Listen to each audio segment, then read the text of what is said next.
This is Nationwide 90 FM, owned and operated by Nationwide News Network.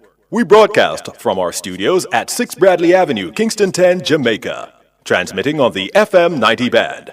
90.3 from Peters Rock in St. Andrew and Murphy Hill in St. Anne. Serving Kingston and St. Andrew, St. Catherine, St. Anne, parts of Clarendon, St. Mary, and St. Thomas. 90.5 from Huntley in Manchester, transmitting to St. Elizabeth, Westmoreland, Manchester, Clarendon, rural St. Andrew, and parts of St. Thomas. And 90.7 from Coopers Hill in St. Andrew and Flower Hill in St. James, serving Westmoreland, Hanover, St. James, sections of Trelawney, Kingston, St. Catherine, Clarendon, St. Mary, Portland, and St. Anne. Nationwide 90 FM also broadcasts on the World Wide Web on nationwideradiojm.com and on Flow on channel 916. Nationwide 90 FM, a revolution in media. You're listening to Nationwide 90 FM. The time is 6 o'clock. From the studios of Nationwide Radio, morning radio the right way. It's Nationwide This Morning.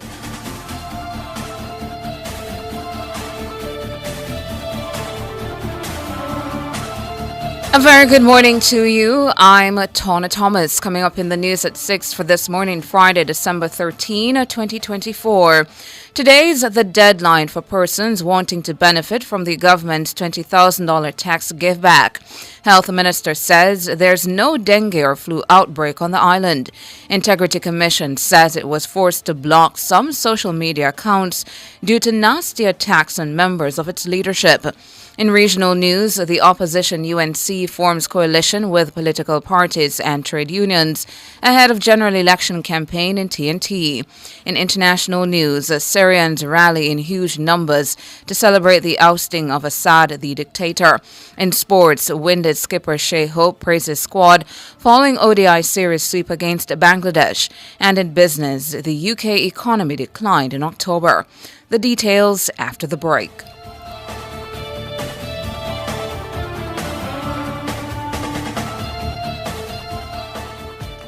I wish I could reduce my electricity bills. I wish I could live more sustainably. Get a Sagicor Bank mortgage from November 11, 2024 to January 31, 2025, and you could be a lucky winner in the Sagicor Bank mortgage Green Wish promotion. There are 3 grand prizes of energy-saving appliances to be won. Get a Sagicor Bank mortgage and make your green wish come true. Visit Sagicor.com. Conditions apply. Authorized under Section 58.3 of the Betting, Gaming and Lotteries Act.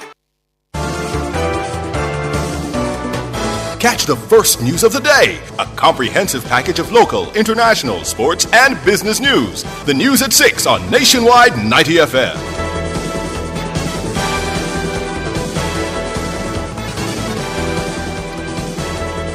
Now to the details.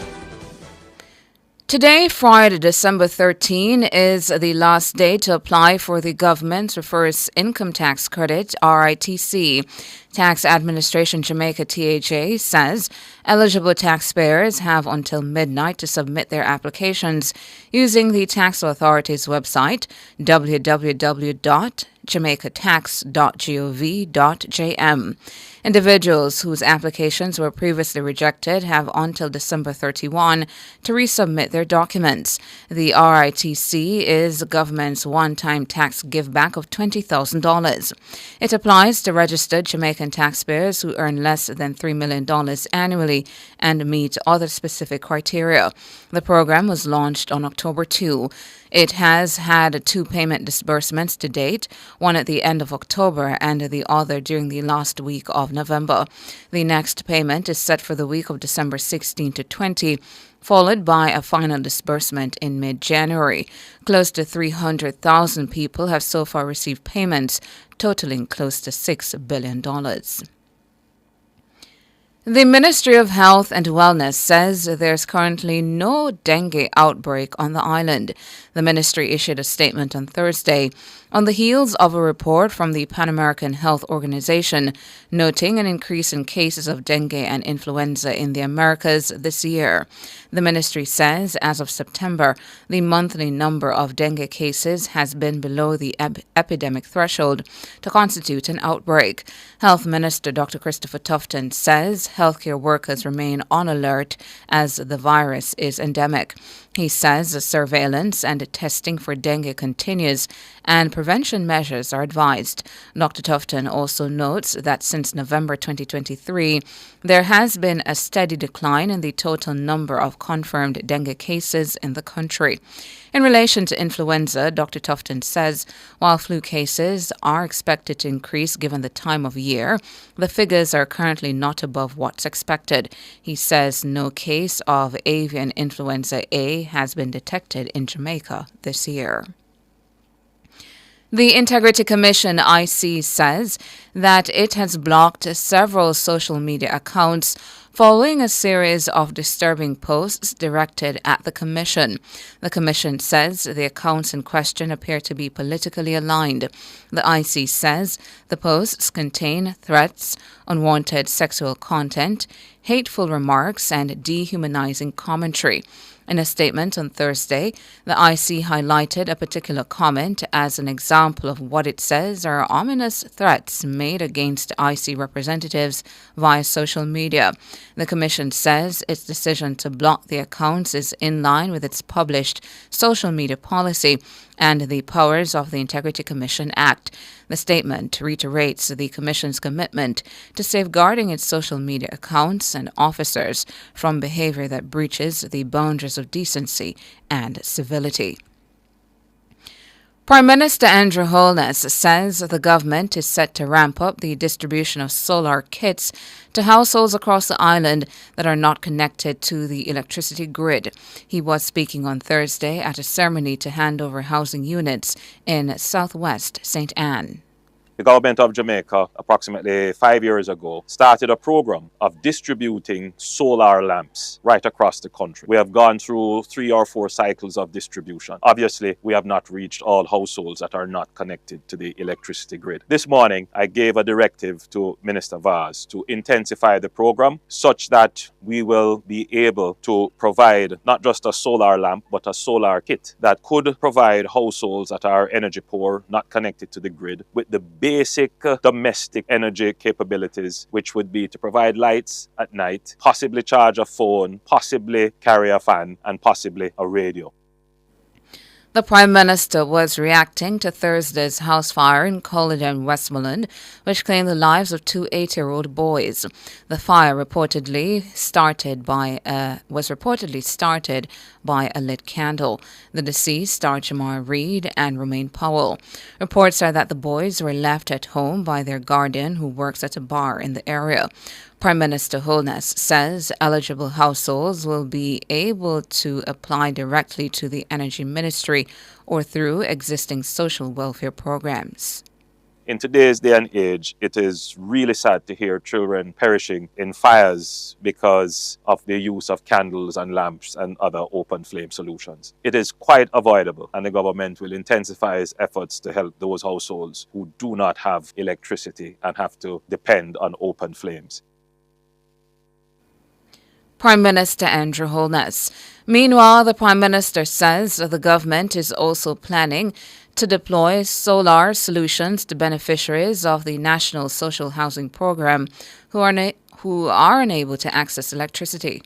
What we have done is to ensure that all the houses that we have built under the new social housing program are wired and ready for connection to the grid. We don't connect to the grid. It is the beneficiary's responsibility to connect. But what we have seen so far is that there is a significant percentage of the beneficiaries who are not able to connect immediately or just simply don't have the means to connect. And therefore, we are examining deploying solar solutions, renewable solutions on a household scale to these units. And that would include panels and batteries. Of course, that may increase the cost, but the truth is that energy poverty is a significant part of the challenges that poor households face. Prime Minister Andrew Holness.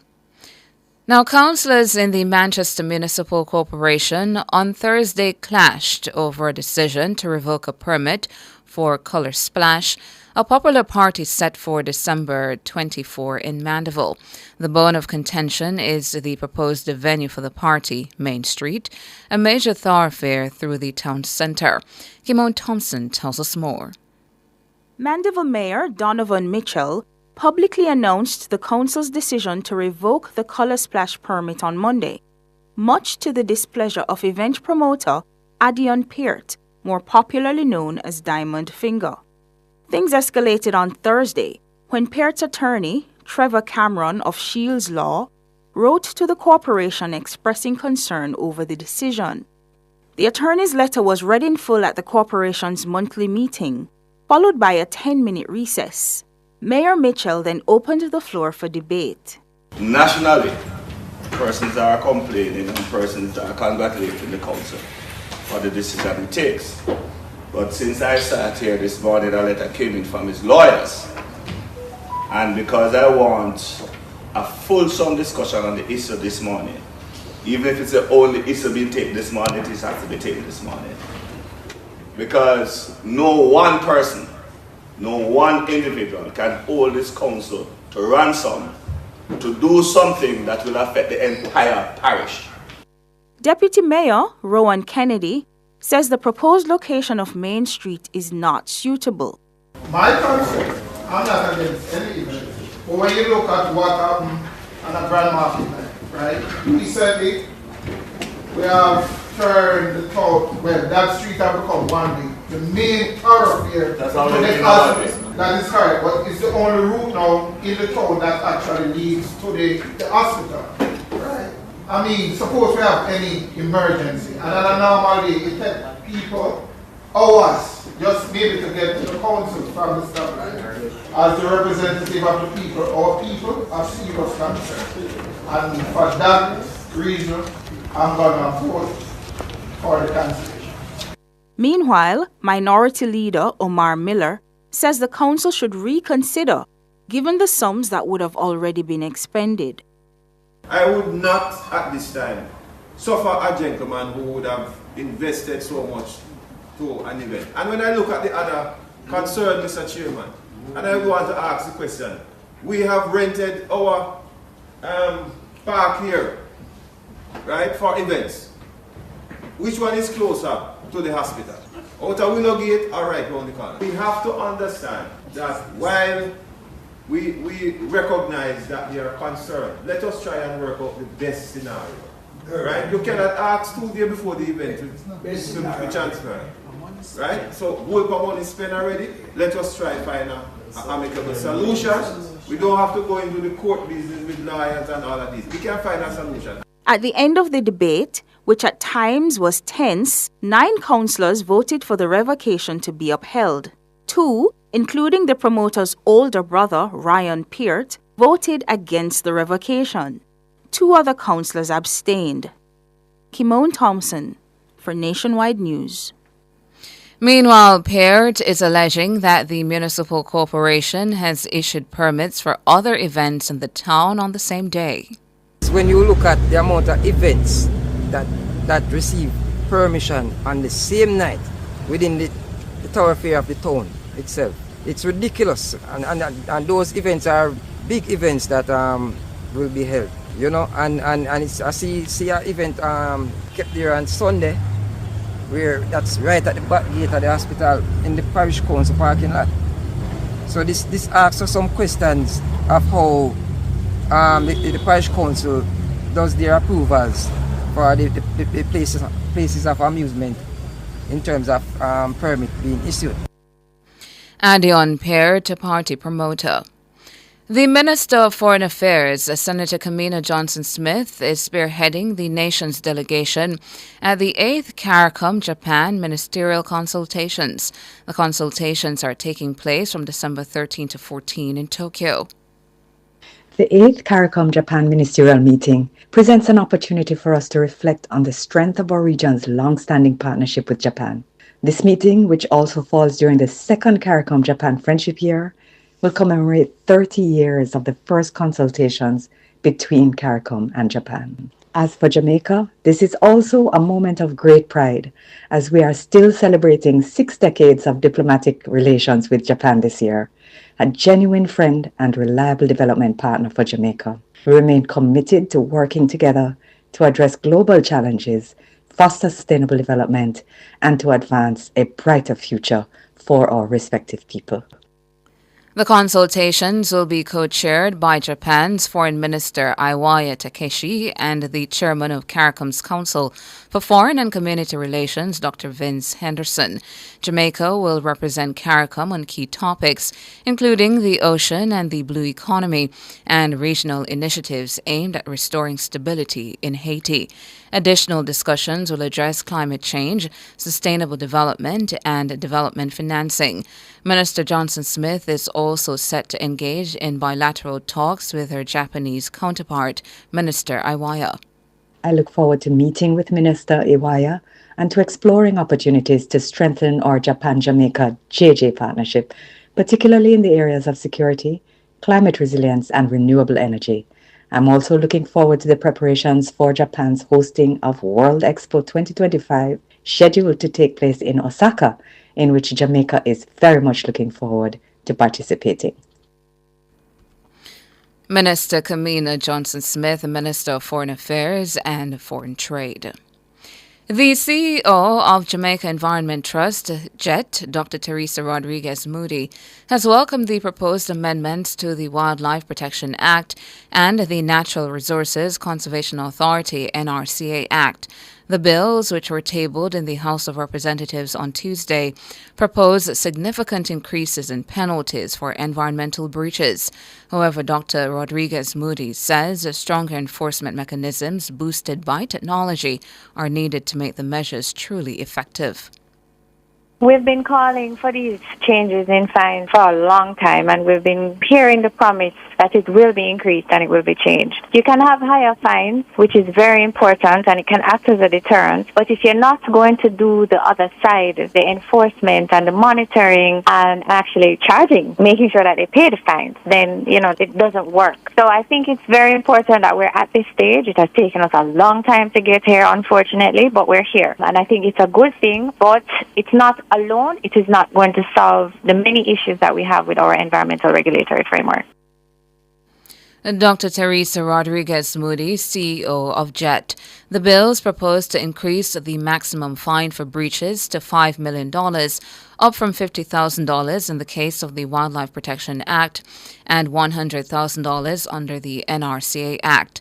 The amendments also introduce distinctions between offenses committed by individuals and corporations, where the company is now likely to face penalties in the circuit court. Dr. Rodriguez Moody was speaking on Nationwide at 5 on Thursday. Meanwhile, environmentalist Peter Espeut agrees that the enforcement capacity of agencies charged to monitor and regulate management of the environment should be improved. Yes, you can have fixed monitoring stations for water quality. You can have that. But you also need to have these traveling detectives with these water quality monitoring devices that can actually pinpoint the location, what we call a point source of the pollution. It requires people on the ground to find the people who are polluting. And that sort of activism, if the government plans to do that, that again would be an extremely positive. But the whole part of this, gentlemen, is not just pre-election talk, and then when election come and gone, we don't hear anything more about it. Peter Espeut, environmentalist. And that's it for the local segment of the news. Up next, regional and international.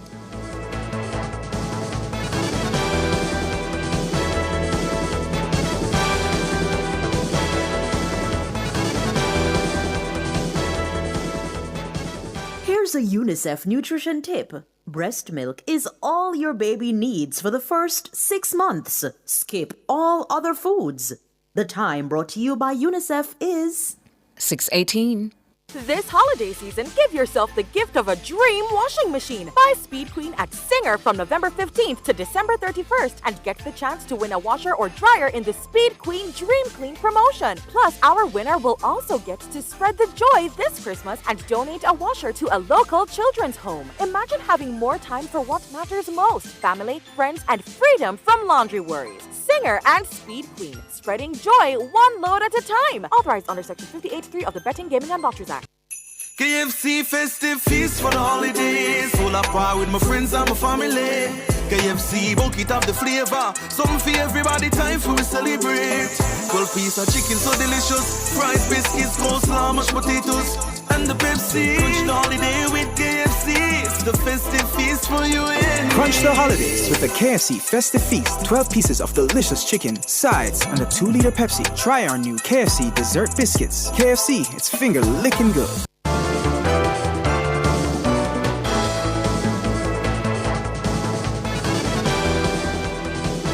In regional and international news this morning, regional news in Trinidad and Tobago, the Opposition United National Congress, UNC, has formed a coalition with 3 smaller political parties and 5 trade unions as it prepares for the next general election due in 2025.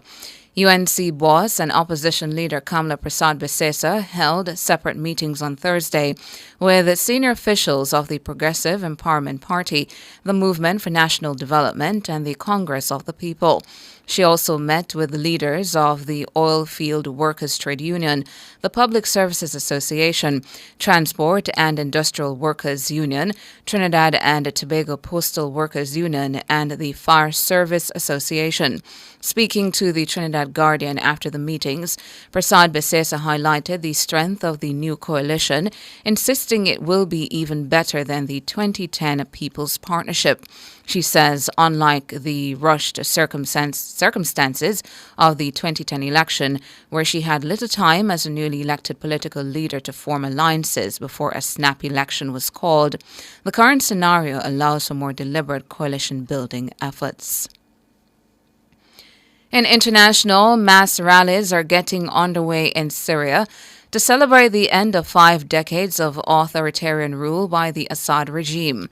The BBC says images from Damascus show people gathering for the first Friday prayers since Islamist rebels seized power on Sunday. Former President Bashar al-Assad fled to Russia, where he and his family have been given asylum after rebels captured the capital, Damascus. Rebel leader Ahmed al-Sharir, also known as Abu Muhammad al-Jalani, has pledged to pursue officials suspected of torture and said he would close notorious Assad-era prisons. Elsewhere, diplomatic moves are gathering pace to stabilize the country. Members of the G7 nations, who will meet virtually on Friday, say they're ready to support an inclusive and non-sectarian government. Also in international this morning, Russia launched its latest massive aerial attack against Ukraine on Friday morning, using cruise missiles to target energy infrastructure across the country, particularly in the western border regions. Dozens of drones are also used in the attack. President Volodymyr Zelensky claimed Russia used 93 missiles and over 200 drones in the attack. He said Ukrainian forces had managed to shoot down 81 of the missiles, including 11 which had been successfully targeted by F-16 planes. Russia has been systematically targeting Ukraine's civilian energy infrastructure in recent months in a bid to sow chaos in the country ahead of winter, where the temperatures due to drop well below zero in most of Ukraine over the coming days. And that's it for regional and international. Up next, sports.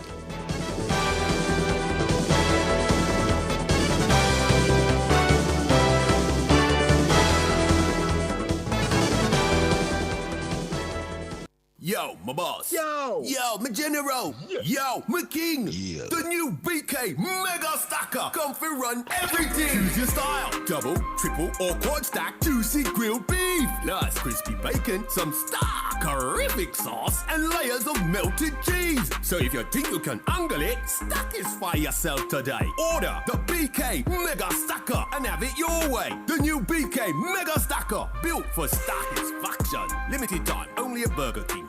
Is your money idling when it could be thriving? With CIBC Caribbean's fixed deposit offering, you can take charge of your cash. With 50,000 Jamaican to start, choose terms from 30 days to 2 years. Lock in your funds and enjoy premium rates guaranteed to grow your wealth. Whether you're eyeing short or long-term gains, our fixed deposit accounts puts you firmly in control of your money. Now is the time to open a CIBC fixed deposit account and start earning more today. CIBC, ambitions made real.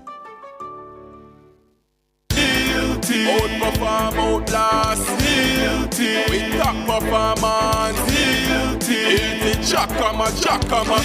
Reliable, full stop, not comma. We have the expertise for drilling and demolition. We have the power tools for plumbers and electricians. Fancy select tools, 3 parts and 3 repairs. 3 parts, 3 repairs. 2 to 3 years. Hilton, available at Delta Supply, 106 Hagley Park Road. Call us at 876-302-6111-4. Delta Supply. We service what we sell.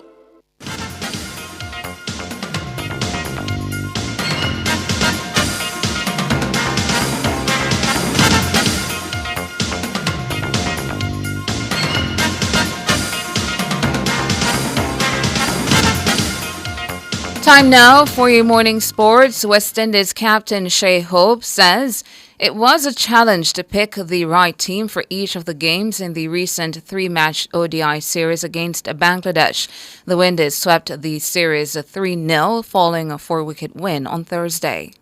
It's a very thin line because you always want to have that progression. You always want to give guys opportunity to see what they're capable of at this level. But at the same time, you want to make sure that you're playing good cricket and winning games. You've got to win games and win series as a team. So yeah, it's a very thin line, but it's great to see that we all putting our hands up in the times of need. And I'm very happy to see the guys playing good cricket. Amir Jangu was the man of the match after hitting a century on his debut for the Windies. Hope says Jangu's innings was amazing. He's been showing great form. He's been playing really well for the last few months. In Super 50 got some success.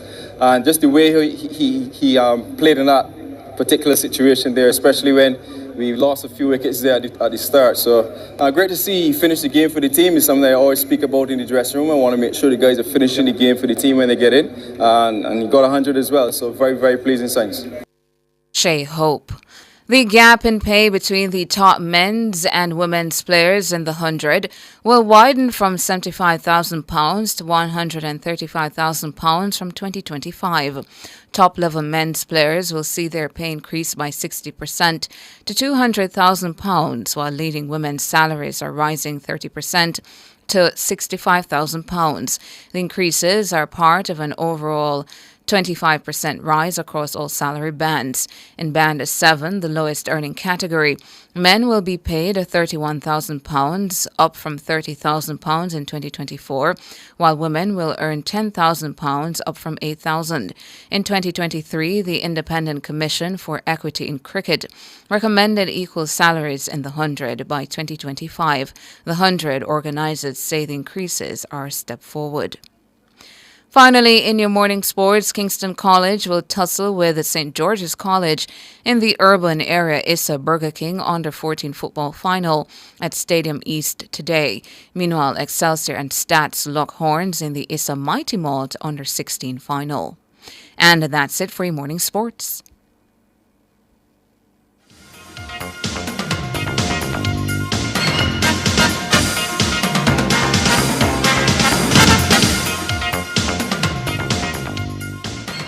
Are you ready Ready to turn your sales and marketing skills into high earnings? Nationwide 90FM is searching for business development executives to build lasting client relationships. If you have experience across all stages of the sales cycle and possess strong communication, negotiation, and time management skills with a proven sales track record, this opportunity is perfect for you. Join our team and work with the top corporate brands, media agencies, and of course, our on-air personalities. Enjoy networking opportunities, professional growth, and competitive commissions. Ready to take the next step? Send your resume to hr@nationwidenewsnetwork.com today.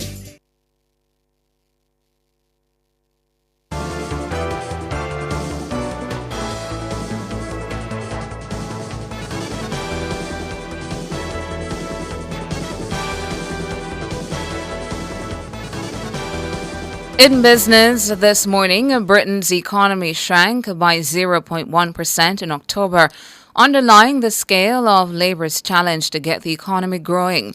Reuters news agency is reporting that figures from the Office for National Statistics showed the unexpected fall in GDP was driven by declines in construction and production, while the dominant services sector stagnated. Economists polled by Reuters had expected the economy to grow by 0.1%. According to figures in November, the fall-off follows a decline of 0.1% in September and a sluggish growth of 0.1% in the third quarter of the year. Keir Starmer said last week it was the government's aim to make the UK the fastest-growing G7 economy, while pledging to deliver higher real household disposable income by 2029. However, a range of companies say they plan to slow spending on hiring after Labour's budget in October, which included £40 billion of tax rises. Economists said the second successive monthly contraction in GDP meant the economy had grown for only one of the 5 months to October and might mean the economy shrank for the fourth quarter as a whole. Business groups have complained that measures announced in the budget, including an increase in employer national insurance contributions, added to their costs and deter investment. The Chancellor, Rachel Reeves, said the figures were disappointing but insisted Labour was putting the economy back on track for growth. Production output fell in October because of falls in manufacturing, mining and quarrying, while construction also declined. Locally, as of September 2024, the number of automated banking machines, ABMs, installed across the country was 899. This is up from 871 at the end of September 2023. The figures were provided by Deputy Governor with responsibility for the Financial Institutions Supervisor Division at the Bank of Jamaica, Dr. G.D. Lewis. He was addressing a Standing Finance Committee meeting at Gordon House on Tuesday. Dr. Lewis said the 28 additional machines is a result of the service level standards for ABMs implemented by the BOJ in April 2024. He said the central bank has been tracking the performance of each deposit-taking institution monthly and publishes those reports both on its website and in the two major newspapers. Finally, now in foreign exchange trading, the Jamaican dollar has held firm and will open trading today, selling for an average $156.96 against the benchmark US dollar. The Jamaican dollar has gained 9 cents and will open trading today, selling for an average $110.84 against the Canadian. And finally, the Jamaican has also gained 31 cents and will open trading this morning, selling for an average $199.64 against the British pound. That's it for business this morning.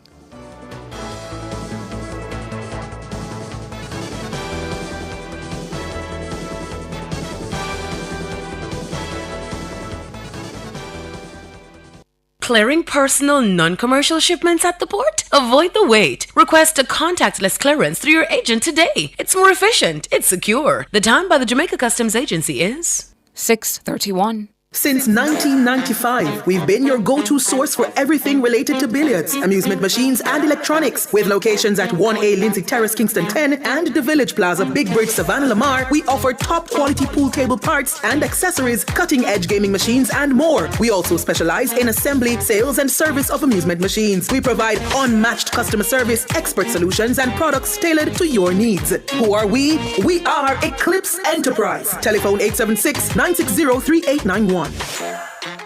Christmas too sweet with J&. Money. Send us some Christmas money to be automatically entered for your chance to be one of 2 weekly winners of up to $10,000 cash. That's right. We're giving you cash to make this Christmas even sweeter. Visit any J&. Money location near you to send or collect money from now until December 27, 2024 for a chance to win cash this Christmas. Conditions apply. Visit J&. Money online for details. Authorized under Section 58.3 of the Betting, Gaming, and Lotteries Act.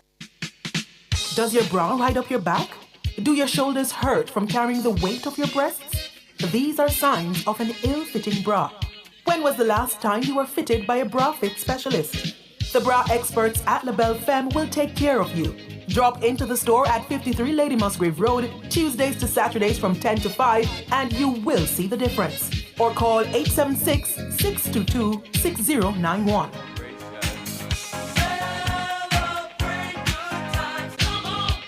Plug into the sun with Peak Energy Solutions. We are your affordable provider for everything solar.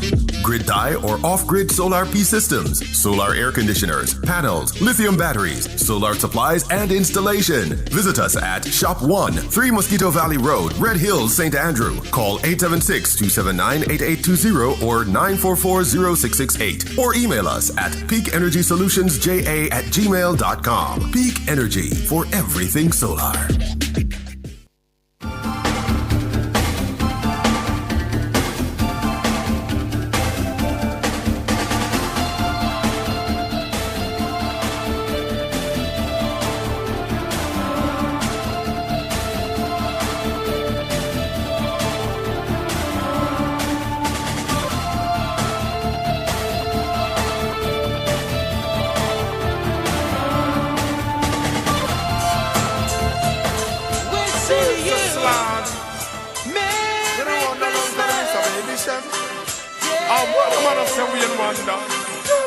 I wish for all mankind a warm Jamaican Christmas time, where there is no snow, where the good sense of media grow.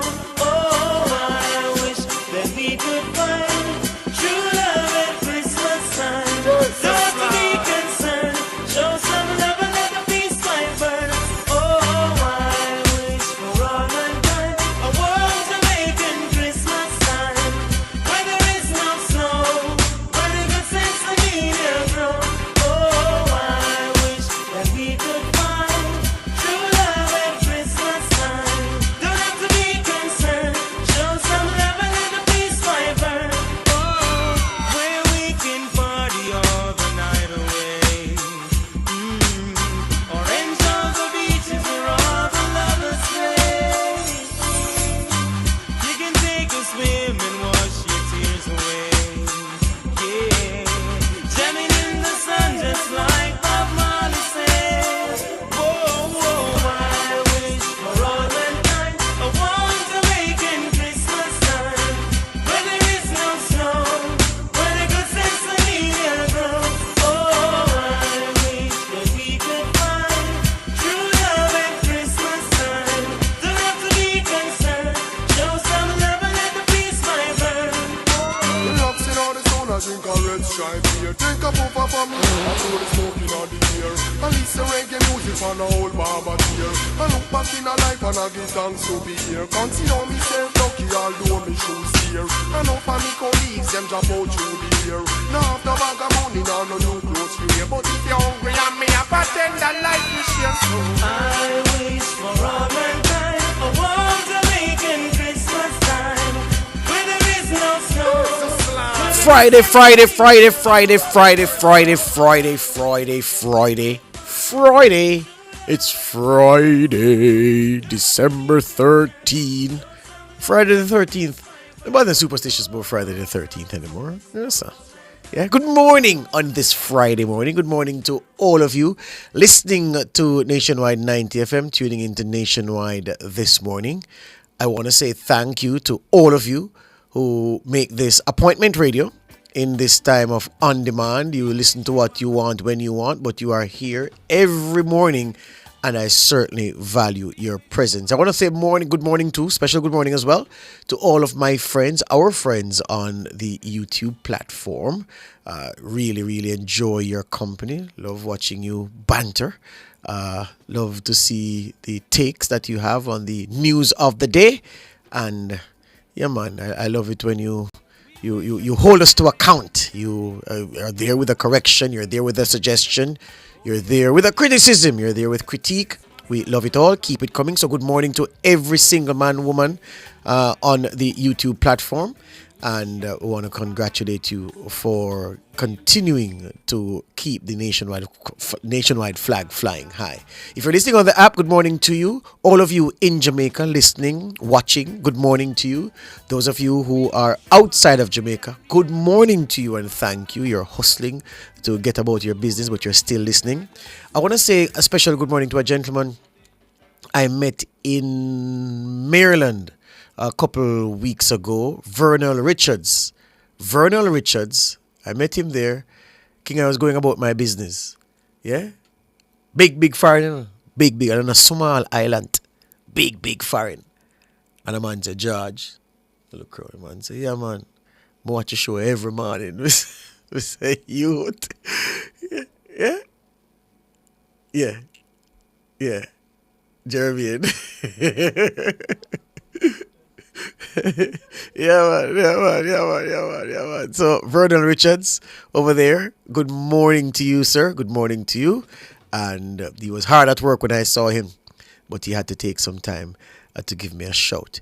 You know, I want to say that something that I don't think we do this on this program, but I want to acknowledge all of those who've come before in this space, the pioneering ladies of the morning. Beverly Anderson Manley, Emily Crooks, of course. Yeah, Emily Shields. No, it's because of foundation, so the foundation was Emily Crooks, became Emily Shields, but still Emily, still my side. Yeah, well, let's talk to Emily. Yeah? My side, be trouble about Arsenal. I say Arsenal now, you know. My side, they attack foolishness, man. Arsenal, a big side. I say, all right, Emily, anything you say. So, Emily Shields, good morning. Beverly Anderson Manley, good morning. Arlene Amiriti Gala.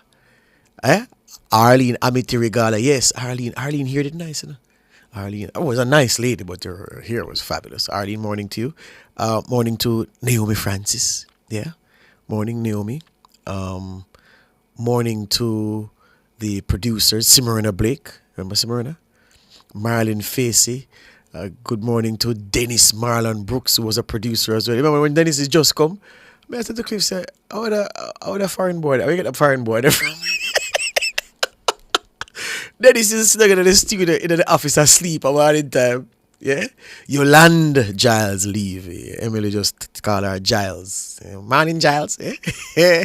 So Yolande Giles Levy, Leighton's better half. Yeah? Leighton Levy, Liverpool fan. Big mistake. Yeah? Morning to you, Yolande. Morning to all of those who, of course, Cara Powell, a rock for the program over several years. Cara has moved from strength to strength. So I want to say Tenille Cork, Chris Benjamin. These were producers. Chris Benjamin now works at the office of Jamaica's Honorary Consul in New York. He's a big man at the consular office. Chris Benjamin, producer of this program in its infancy. Am I missing anybody? Christina never used to work on it. No, she worked on the entertainment office. Yeah. But yeah, so all of those people lay the foundation for what we are enjoying today. Yeah, in the early days, it was fun. It was a bit rocky at times. But look at us now. When Nationwide this morning started, you know, it was a gamble. It was a stab in the dark.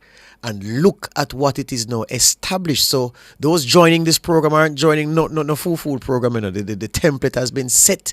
And we're not pretending as if, boy, we are breaking any new ground. Those people put in the sweat equity and set this thing for us to be able to carry it further. All right. Thank you very much. I of course I can't forget the now generation, Abka Fitzhenley, who distinguished himself here, talking about Kalila Reynolds, Kalila Enriquez back in the day, the Lisa Williams, yeah, Daniel Archer was here.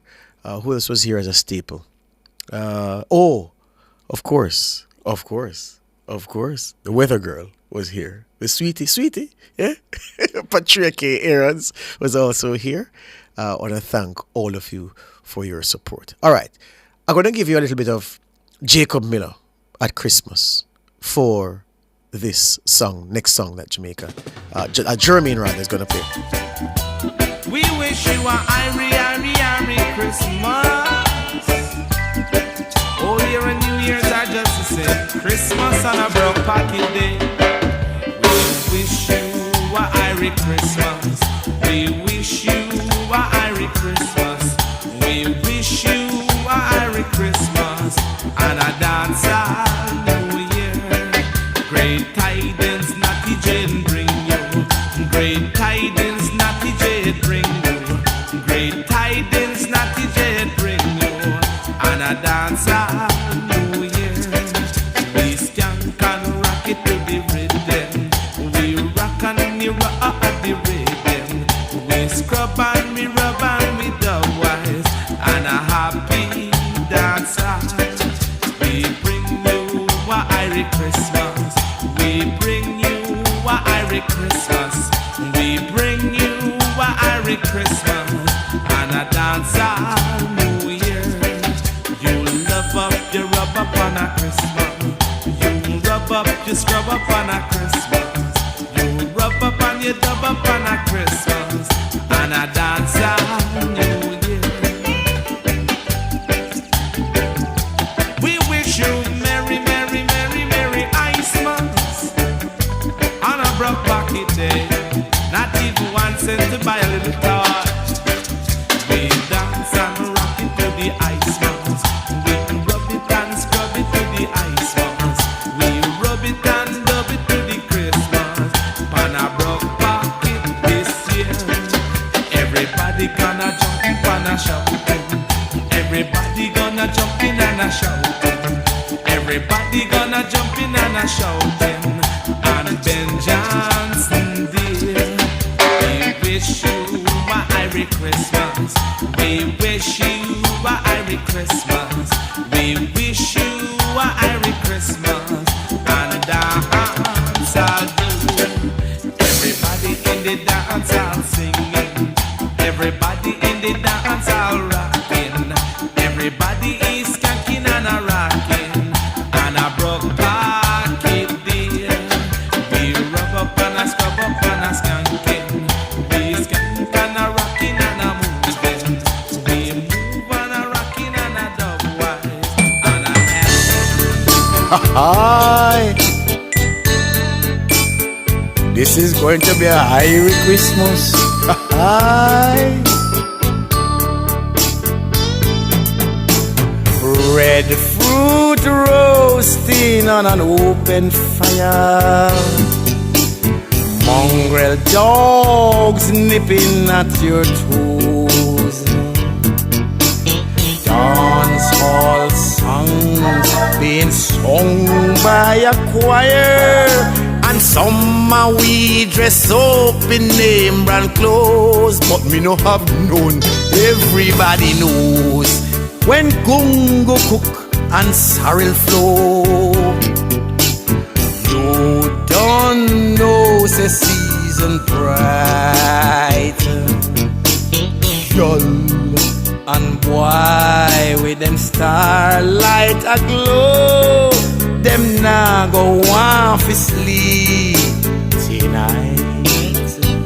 Them know say ride the big song. Hey, listeners, one of the things you won't know, listeners, is that the early days of Nationwide this morning. So I used to see all of the people coming and hold on. I think the first episode about 5 hosts. The show didn't have that morning. the show about 5 hosts. The first morning, the first week, yeah. And one of the things that the listeners never saw, yeah.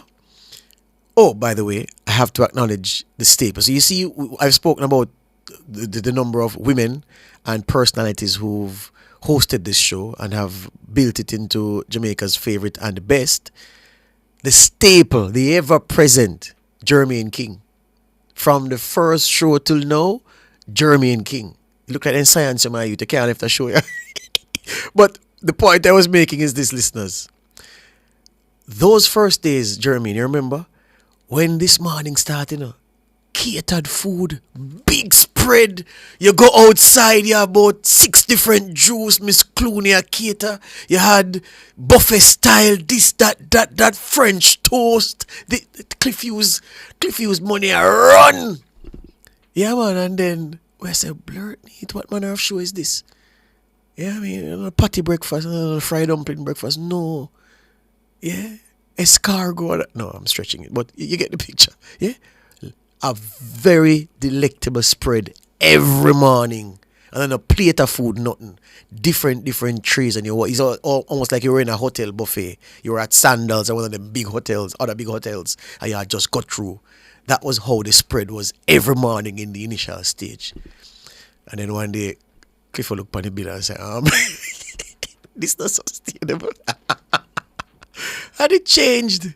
Yeah, but those early days of NTM, as a young reporter in the newsroom, show done, and you make the stars, them come out and them feast, and who gone, and then, run in, you know what I mean? And deal with the food same way. Yeah, man, those were heady days, difficult days, a market that you said, boy, I wasn't ready for this, but we didn't know that they were ready for us, and we've been going strong since then. It's been an amazing journey. It's a fantastic show. And to everyone who has been a part of NTM over the years, as we are in this Christmas season, I say thank you from the top, the middle, the bottom, and the sides of my heart.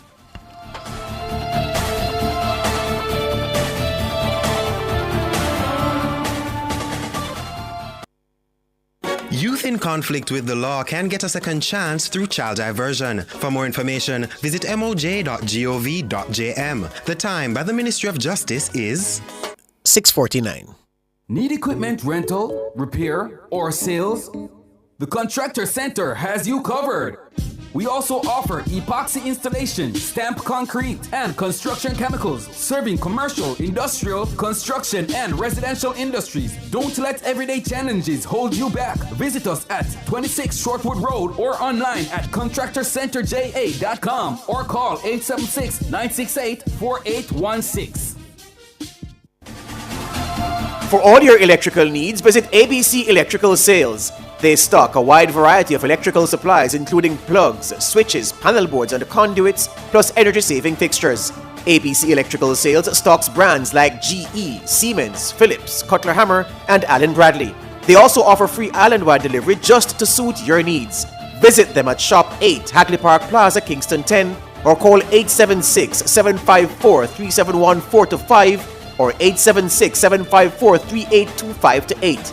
ABC Electrical Sales, for a better choice in the electrical business. When approaching or leaving your vehicle, be aware of your surroundings. This Christmas safety tip is brought to you by the Ministry of National Security. Enjoy the festive season, all hope and good cheer. Smile at the memories you made all year. And in the new year, Sagicor will be there. We'll be your friend, we'll be your guide to help you succeed. Protect your family, be the best you can be. Sagicor by your side.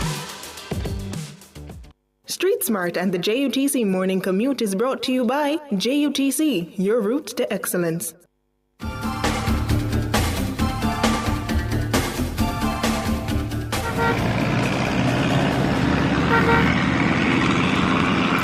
Time now for Street Smarts 1 with Ludlow McLean. Good morning, Ludlow. Remember the early days of NTM, my youth?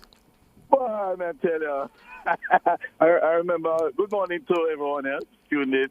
I remember it first started with Emily and Beverly, what's her name again? Beverly Anderson Manley at the time. Yeah, and so many people came after Arlene, Miss Narcissus, all of them. Naomi, so many people came after. And it was really, there was a lot of challenges in those early days, but, well, look at it now, yeah? Look at NNN now, the big show. Yes, sir. All right. But just to tell you that this morning for Friday, certain roads that would normally have an issue. Well, the Spanish Town Road, well, the Mandela is flowing beautifully. Westbound, not a problem. Even on the eastbound leg, it's really flowing all the way up to Spanish Town, coming out of Portmore via Municipal Boulevard, Lake St. Road, all these areas. And then 6 miles heading to 3 miles is not too bad today. This morning, I should say. The boulevard, however, has much more challenges in terms of traffic. Mullines also has traffic, but it's moving. Reddy's Road going across there has traffic, but it's moving. And also Mannington Road, Constantine Road, even around Barbican Road, things are flowing lovely for the moment. As I said, it's a Friday morning, and this Friday is not too bad compared to last week Friday when we had rains and all of that. So it's turning out to be a beautiful morning. It's bright and sunny. Clouds are above and all of that. So let's see what happens. And not to forget the commuters, they're there waiting for their various modes of transportation. But let's see what happens come 7/18. But George, those are some really nice days also, you know? All right? At NNN. All right? Thank you, Lord McLean, there with Street Smarts 1. Up next, the word of the day.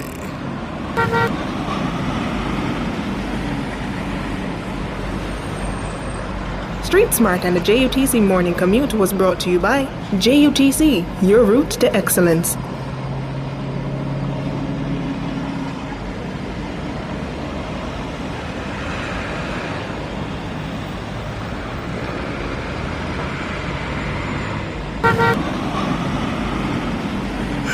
The word of the day is spelt R-I-M-E. R-I-M-E. Rhyme. Rhyme. Rhyme. Rhyme. R-I-M-E. It's a noun, and it means an opaque coating of ice caused by rapid freezing. An opaque coating of ice caused by rapid freezing. That's what rhyme means, and rhyme is a noun. First recorded before the year 900. Murder. First recorded before the year 900. It's from Old English rhyme, meaning rime hoar frost. Examples of rhyme: a layer of rime formed on the street signs, making them difficult to read. The morning sun melted the rime from the windows. Those of you in cold countries, I'm sure you look through your window and you see on fixtures on the streets and signs and other things, you see rime, and then you can look at the rime melting in the sun through your window. If you're in Canada, if you're in the US, you're in the UK, or you're in anywhere where it freezes over. So word of the day, first recorded before the year 900, rime, a noun meaning opaque coating of ice caused by rapid freezing.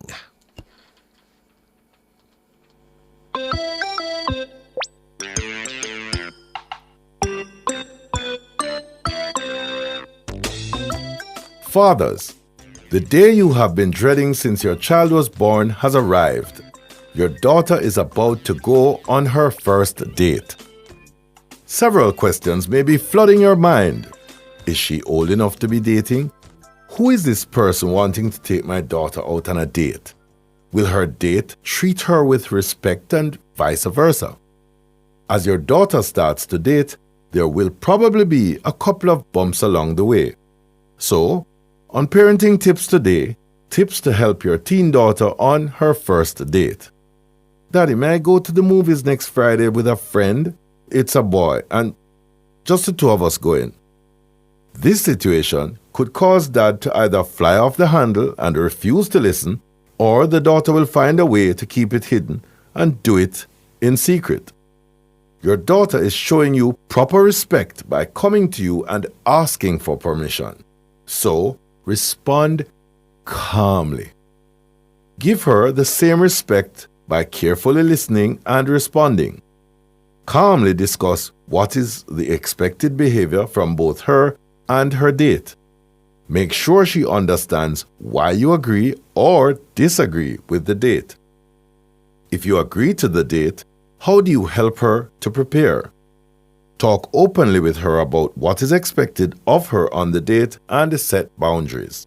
Parenting expert and teacher of self-government, Nicolene Peck, says parents should discuss with their teens how they touch and communicate while on a date. Also, you might want to have rules that you explain to them about boundaries, personal boundaries. Maybe saying things like, well, what's okay? Will we hold hands? Is that okay? When would you hold hands with a person? When would you give a person a hug? What if a person wants a kiss from you? What would you do about that? So you're going to be talking about all these kinds of things that the children wonder about. They don't know when the best time is, or maybe they've seen certain friends engage in all kinds of physical activity and they feel like that if they date someone or go on a date with someone, they're required to do all of those things. So make sure you talk about the ways that we touch and communicate.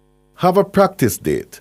Peck says by going on a practice date with daddy, the daughter will learn how she is to be treated while on a date. He asks her on a date, and then he shows her how she should be treated when she is on a date with a man. This is a beautiful thing that she gets to experience so that she has a bar. She has a criteria. She wants to find somebody who will treat her as good as daddy will treat her. So this is important. When the parents set the bar for how dates should happen, then the children have a very high bar for what they are hoping for, and they won't sell themselves short or put up with behavior from other people that really puts them in danger or is not very comfortable for them. Nicolene Peck, parenting expert and teacher of self-government. After the date has happened, have a debriefing. Have a heart-to-heart conversation with your daughter about what happened on the date. Don't be too harsh or judgmental if she did something that she agrees they would not do on the first date. Offer guidance so she won't repeat the behavior in future. That's it for parenting tips. Until next time. Fearless and fair, Nationwide 90 FM. With the most decorated season fast approaching, I know you would love to buy everyone a gift. Reality is you can't. I'm Tana, and in Lifestyle Pages today, we tackle Christmas shopping. It's common for you to overspend at this time of the year. It's the season of giving, and you want to please everyone by getting a gift. Make a list with a budget and stick to it. To ensure that this happens, ask a family member to make a list and choose the cheapest item. Mom and dad counts as well, but limit gifts to your household and send other close friends and members of your family a card. Do some research on the internet first. Find out which store has the item you want. Go get those deals. In recent times, stores start their deals weeks before. Save yourself the rush and start shopping early. Happy shopping! And those were your Lifestyle Pages. I'm Tana.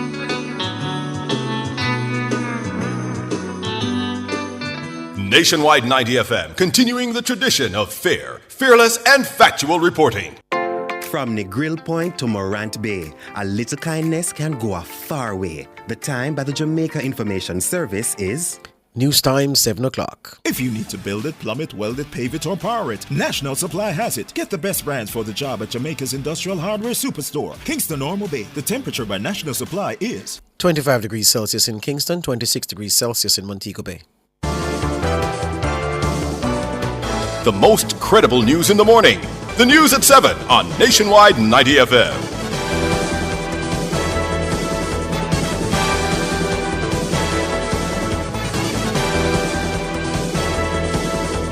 Coming up in the news at 7 this morning, Friday, December 13, 2024.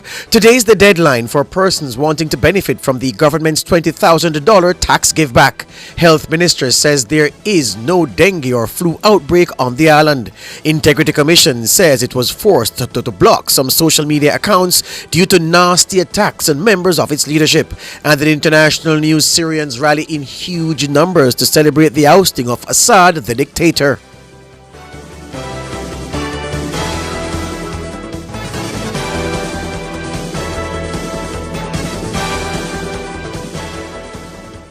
If it's news, it's got to be Nationwide 90 FM. Now to the details. Today, Friday, December 13, is the last day to apply for the government's Reverse Income Tax Credit, RITC.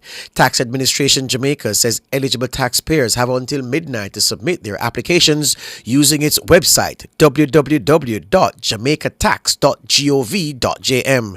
Individuals whose applications were previously rejected have until December 31 to resubmit their documents. The RITC is government's one-time tax giveback of $20,000. It applies to registered Jamaican taxpayers who earn less than $3 million per annum and meet other specific criteria. The program was launched on October 2. It has had 2 payment disbursements to date, one at the end of October and the other during the last week of November. The next payment is set for the week of December 16 to 20, followed by a final disbursement in mid-January. Close to 300,000 people have so far received payments totaling close to $6 billion. The Ministry of Health and Wellness says there's currently no dengue outbreak on the island. The ministry issued a statement on Thursday on the heels of a report from the Pan American Health Organization noting an increase in cases of dengue and influenza in the Americas this year. The ministry says as of September, the monthly number of dengue cases has been below the epidemic threshold to constitute an outbreak. Health Minister Dr. Chris Tufton says healthcare workers remain on alert as the virus is endemic. He says surveillance and the testing of dengue continues and prevention measures are advised. Dr. Tufton also notes that since November 2023, there has been a steady decline in the total number of confirmed dengue cases in the country. In relation to influenza, Dr. Tufton says while flu cases are set to increase given the time of year, the figures are currently not above what's expected. He says no case of avian influenza A has been detected in Jamaica this year. The Integrity Commission, IC, says it has blocked several social media accounts following a series of disturbing posts directed at the Commission. The Commission says the accounts in question appear to be politically aligned. The IC says the posts contain threats, unwanted sexual content, hateful remarks, and dehumanizing commentary. In a statement on Thursday, the IC highlighted a particular comment as an example of what it says are ominous threats made against IC representatives via social media. The Commission says its decision to block the accounts is in line with its published social media policy and the powers of the Integrity Commission Act. The statement reiterates the Commission's commitment to safeguarding its social media accounts and officers from behavior that breaches the boundaries of decency and civility. Prime Minister Andrew Holness says the government is set to ramp up the distribution of solar kits to households across the island that are not connected to the electricity grid. He was speaking on Thursday at a ceremony to hand over housing units in southwest St. Anne. The government of Jamaica, approximately 5 years ago, started a program of distributing solar lamps right across the country. We have gone through 3 or 4 cycles of distribution. Obviously, we have not reached all households that are not connected to the electricity grid. This morning, I gave a directive to Minister Vaz to intensify the program such that we will be able to provide not just a solar lamp, but a solar kit that could provide households that are energy poor, not connected to the grid, with the basic domestic energy capabilities, which would be to provide lights at night, possibly charge a phone, possibly carry a fan, and possibly a radio. The Prime Minister was reacting to Thursday's house fire in Culloden in Westmoreland, which claimed the lives of 2 8-year-old boys. The fire was reportedly started by a lit candle. The deceased are Jamar Reed and Romaine Powell. Reports are that the boys were left at home by their guardian, who works at a bar in the area. Prime Minister Holness says eligible households will be able to apply directly to the Energy Ministry or through existing social welfare programs. In today's day and age, it is really sad to hear children perishing in fires because of the use of candles and lamps and other open flame solutions. It is quite avoidable, and the government will intensify its efforts to help those households who do not have electricity and have to depend on open flames. Meanwhile, the Prime Minister says the government is also planning to deploy solar solutions to beneficiaries of the National Social Housing Program who are unable to access electricity. What we have done is to ensure that all the houses that we have built under the new social housing program are wired and ready for connection to the grid. We don't connect to the grid. It is the beneficiary's responsibility to connect. But what we have seen so far is that there is a significant percentage of the beneficiaries who are not able to connect immediately or just simply don't have the means to connect. And therefore, we are examining deploying solar solutions, renewable solutions on a household scale to these units. And that would include panels and batteries. Of course, that may increase the cost, but the truth is that energy poverty is a significant part of the challenges that poor households face. Prime Minister Andrew Holness. Councillors in the Manchester Municipal Corporation on Thursday clashed over a decision to revoke a permit for Colour Splash, a popular party set for December 24 in Mandeville. The bone of contention is the proposed venue for the party, Main Street, a major thoroughfare through the town centre. Kimon Thompson tells us more. Mandeville Mayor Donovan Mitchell publicly announced the council's decision to revoke the Colour Splash permit on Monday, much to the displeasure of event promoter Adion Peart, more popularly known as Diamond Finger. Things escalated on Thursday when Peart's attorney, Trevor Cameron of Shields Law, wrote to the corporation expressing concern over the decision. The attorney's letter was read in full at the corporation's monthly meeting, followed by a 10-minute recess. Mayor Mitchell then opened the floor for debate. Nationally, persons are complaining and persons are congratulating the council for the decision it takes. But since I sat here this morning, a letter came in from his lawyers. And because I want a fulsome discussion on the issue this morning, even if it's the only issue being taken this morning, it has to be taken this morning.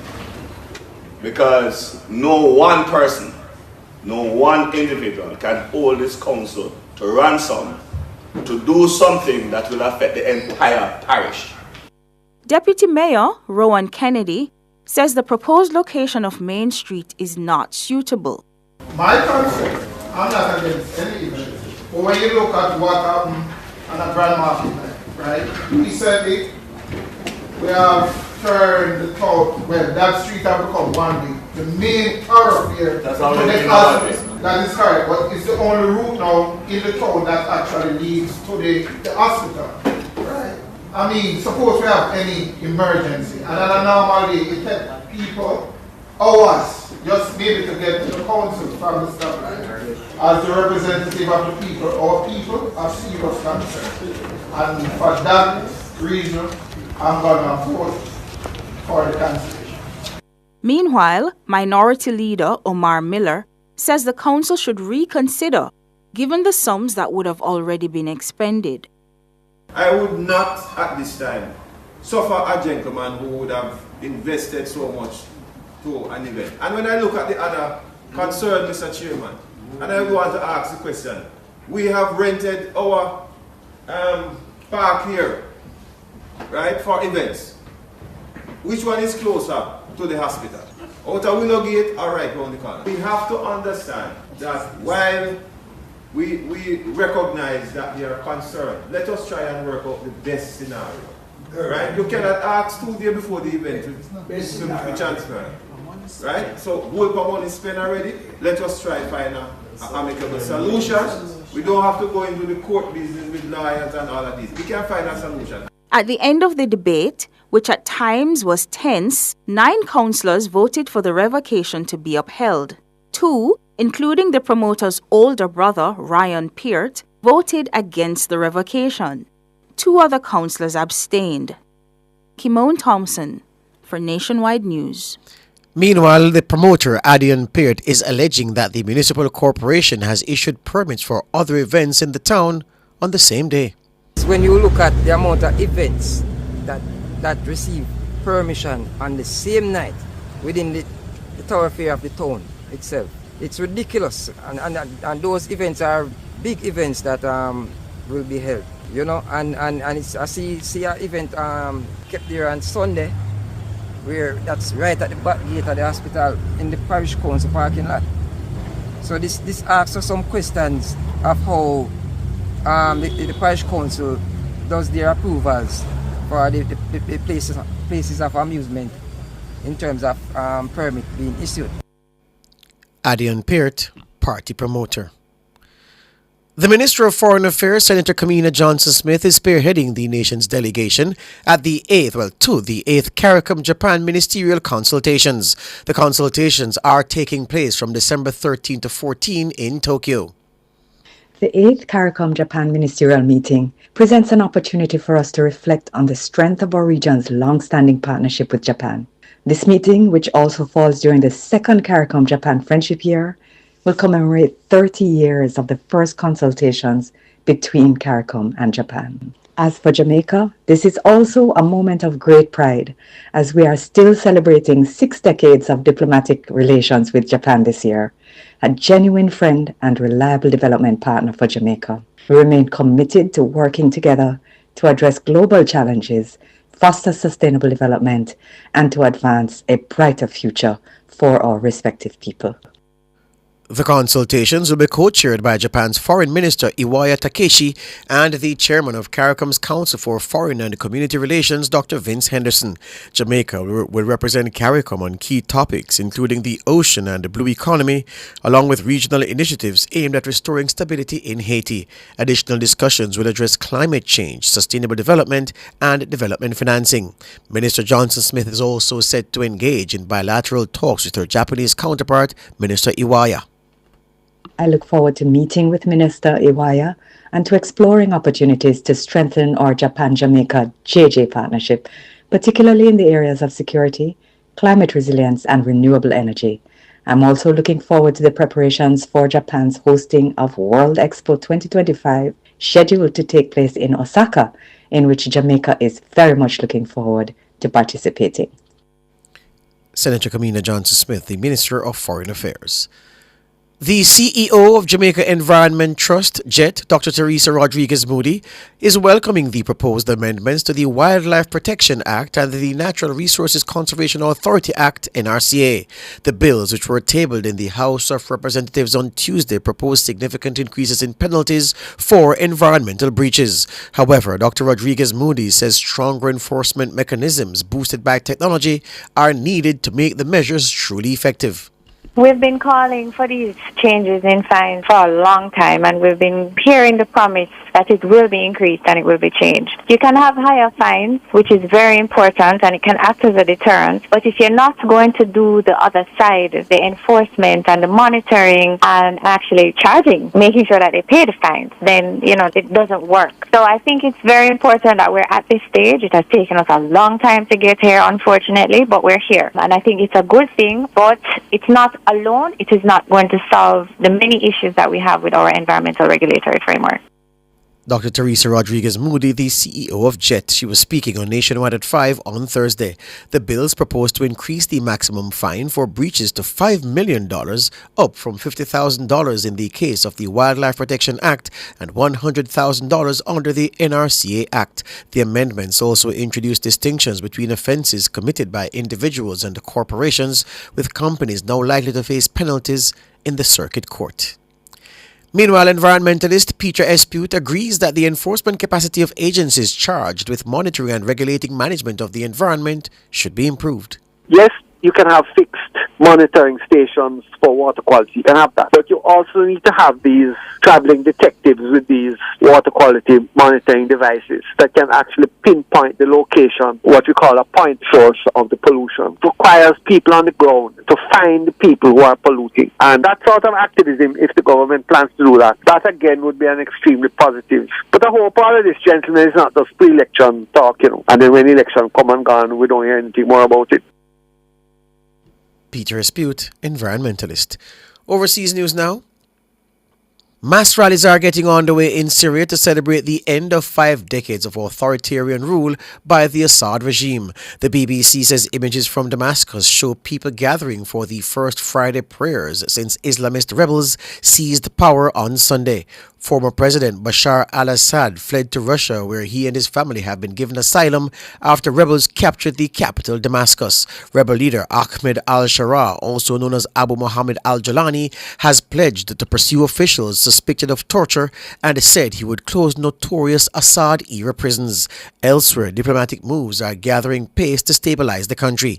Members of the G7 nations, who will meet virtually later on Friday, say they are ready to support an inclusive and non-sectarian government. Russia launched its latest massive aerial attack against Ukraine on Friday morning, using cruise missiles to target energy infrastructure across the country, particularly in the western border regions. Dozens of drones were also used in the attack. President Volodymyr Zelensky claimed Russia used the 93 missiles and over 200 drones in the attack. He said Ukrainian forces had managed to shoot down 81 of the missiles, including 11 which had been successfully targeted by F-16 planes. Russia has been systematically targeting Ukraine's civilian energy infrastructure in recent months in a bid to sow across the country to sow chaos in the country ahead of winter, with temperatures due to drop well below zero in most of Ukraine over the coming days. That's the news.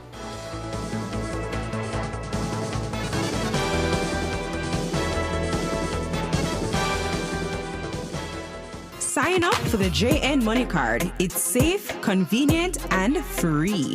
The time by JN Money is 7:17. Fix up with Fleetwood products for your home improvement, personal care, and aromatherapy needs. They have your well-being in mind. Available at retailers island-wide. The temperature by Fleetwood Jamaica is 26 degrees Celsius in Kingston, 26 degrees Celsius in Montego Bay, 22 degrees Celsius in Mandeville. Is your money idling when it could be thriving? With CIBC Caribbean's fixed deposit offering, you can take charge of your cash. With 50,000 Jamaican to start, choose terms from 30 days to 2 years. Lock in your funds and enjoy premium rates guaranteed to grow your wealth. Whether you're eyeing short or long-term gains, our fixed deposit accounts puts you firmly in control of your money. Now is the time to open a CIBC fixed deposit account and start earning more today. CIBC, ambitions made real. Are you ready to turn your sales and marketing skills into high earnings? Nationwide 90 FM is searching for business development executives to build lasting client relationships. If you have experience across all stages of the sales cycle and possess strong communication, negotiation, and time management skills with a proven sales track record, this opportunity is perfect for you. Join our team and work with the top corporate brands, media agencies, and of course, our on-air personalities. Enjoy networking opportunities, professional growth, and competitive commissions. Ready to take the next step? Send your resume to hr@nationwidenewsnetwork.com today. Street Smart and the JUTC Morning Commute is brought to you by JUTC, your route to excellence.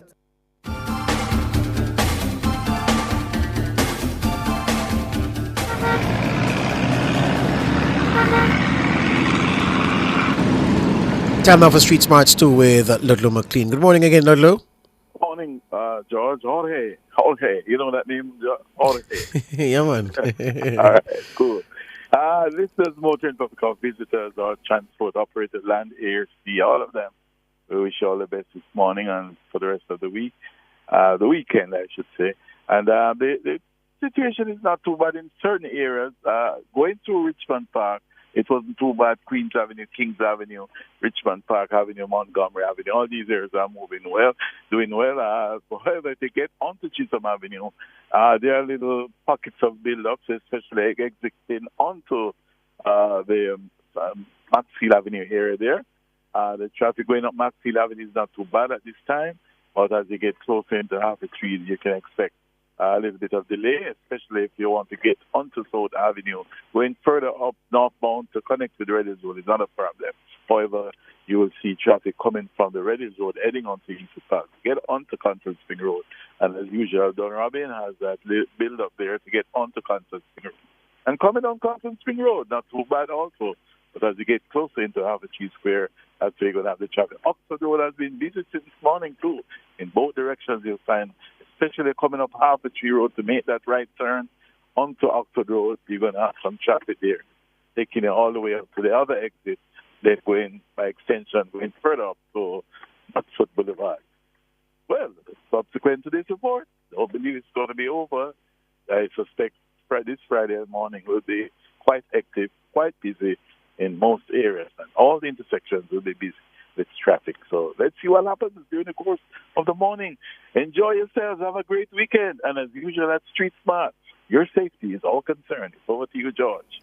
Thank you, Ludlow there with Street Smarts 2. Up next, Front Page. Street Smart and the JUTC Morning Commute was brought to you by JUTC, your route to excellence.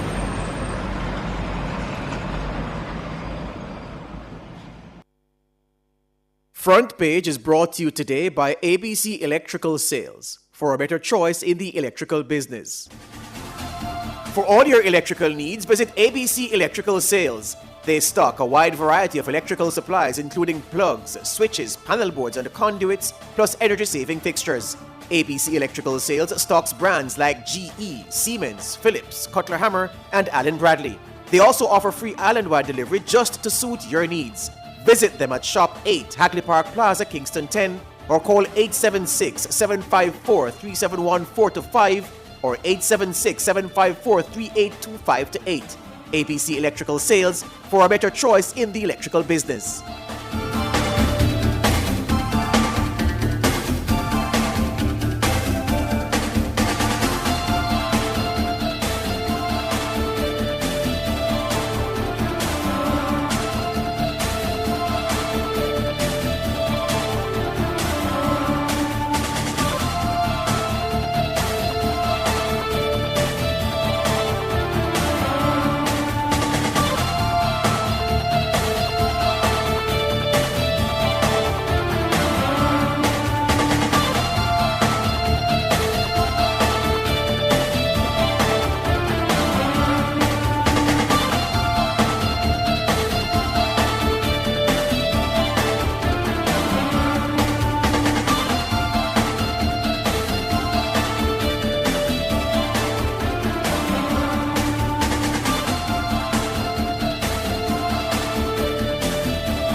Welcome back. You're joining us on the Front Page. Now, just in time to tell you that France have appointed Francois Bayrou as the new Prime Minister.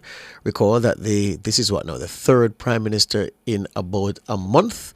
The previous post holder, Michel Barnier, was ousted after his government was the subject of a no confidence motion, which was overwhelmingly passed in the French Parliament, forcing French President. It's a case of musical chairs. Yeah, and Emmanuel Macron does not know where to look for the kind of support in that seat that will guarantee that the business of government is done and that the mutineers in the French Parliament will not try to unseat. So Francois Bayrou is the latest in that hot seat.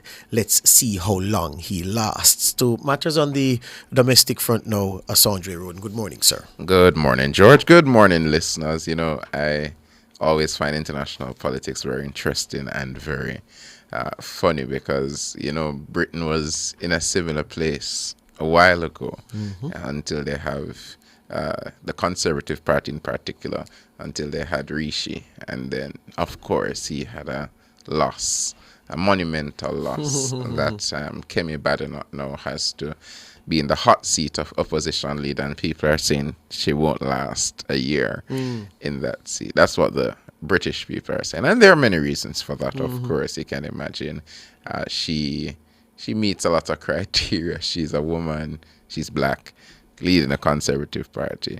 Yeah. So she doesn't need sandwiches. Sandwiches are for wimps. Yeah. Yeah. To the matter at hand now, Sandre, because councillors in the Manchester Municipal Corporation on Thursday clashed over a decision to revoke a permit for Colour Splash, a popular party held in Mandeville. It's set for December 24 this year. Anybody who knows anything about parties knows that Colour Splash is a calendar event for people in central Jamaica. It's been massive. The bone of contention is the proposed venue for the party, Main Street, which, for those of you again who know the layout of the town, is a major thoroughfare in the centre of Mandeville. Kimon Thompson tells us more. Mandeville Mayor Donovan Mitchell publicly announced the council's decision to revoke the Colour Splash permit on Monday, much to the displeasure of event promoter Adion Peart, more popularly known as Diamond Finger. Things escalated on Thursday when Peart's attorney, Trevor Cameron of Shields Law, wrote to the corporation expressing concern over the decision. The attorney's letter was read in full at the corporation's monthly meeting, followed by a 10-minute recess. Mayor Mitchell then opened the floor for debate. Nationally, persons are complaining and persons are congratulating the council for the decision it takes. But since I sat here this morning, a letter came in from his lawyers.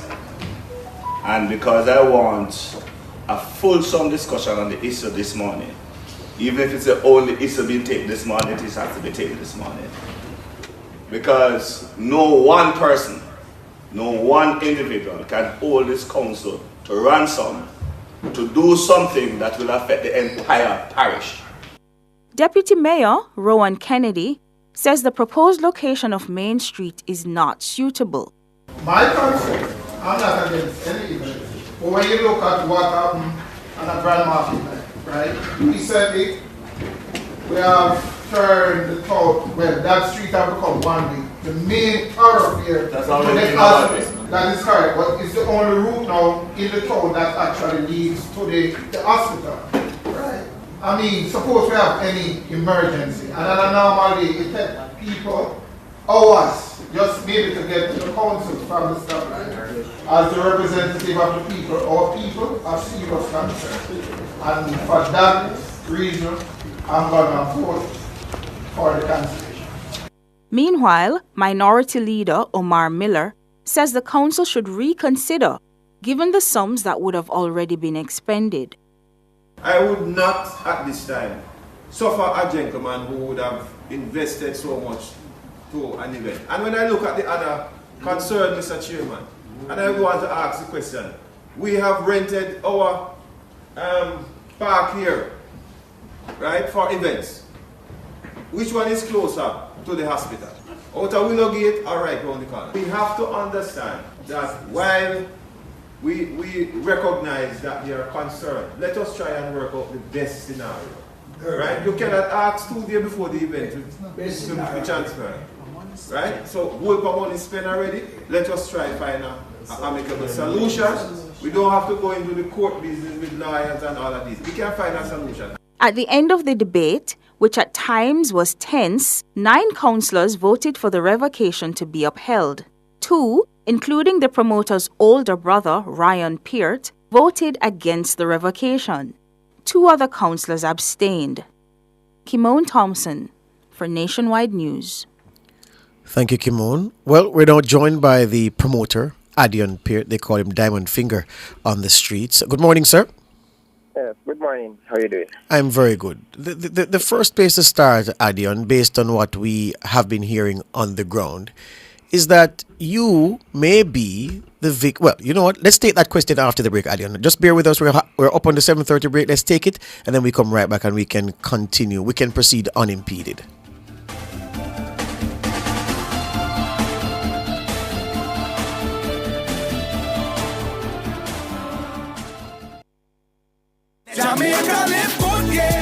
Give up every illegal gun. Call the police at 119 or Crime Stop at 311. The time by the Ministry of National Security is 7:30.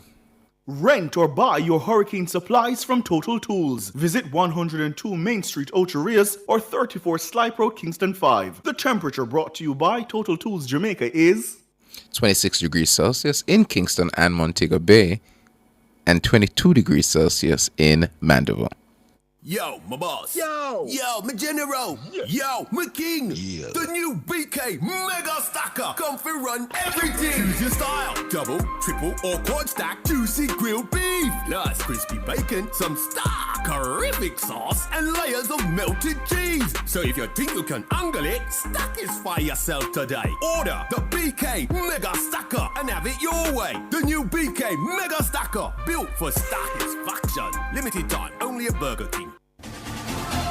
For all your electrical needs, visit ABC Electrical Sales. They stock a wide variety of electrical supplies including plugs, switches, panel boards and conduits, plus energy-saving fixtures. ABC Electrical Sales stocks brands like GE, Siemens, Philips, Cutler Hammer and Allen Bradley. They also offer free island-wide delivery just to suit your needs. Visit them at Shop 8, Hagley Park Plaza, Kingston 10 or call 876-754-3714-5 or 876-754-3825-8.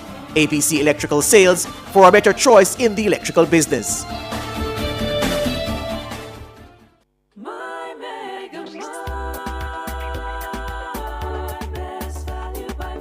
With so much to do in one location, make Megamart your one-stop shop. Pick up your groceries and houseware needs, grab a bite and pay some bills, fill your prescriptions and see the beauty products in our pharmacy. All in one amazing location. My Megamart, the best value by far.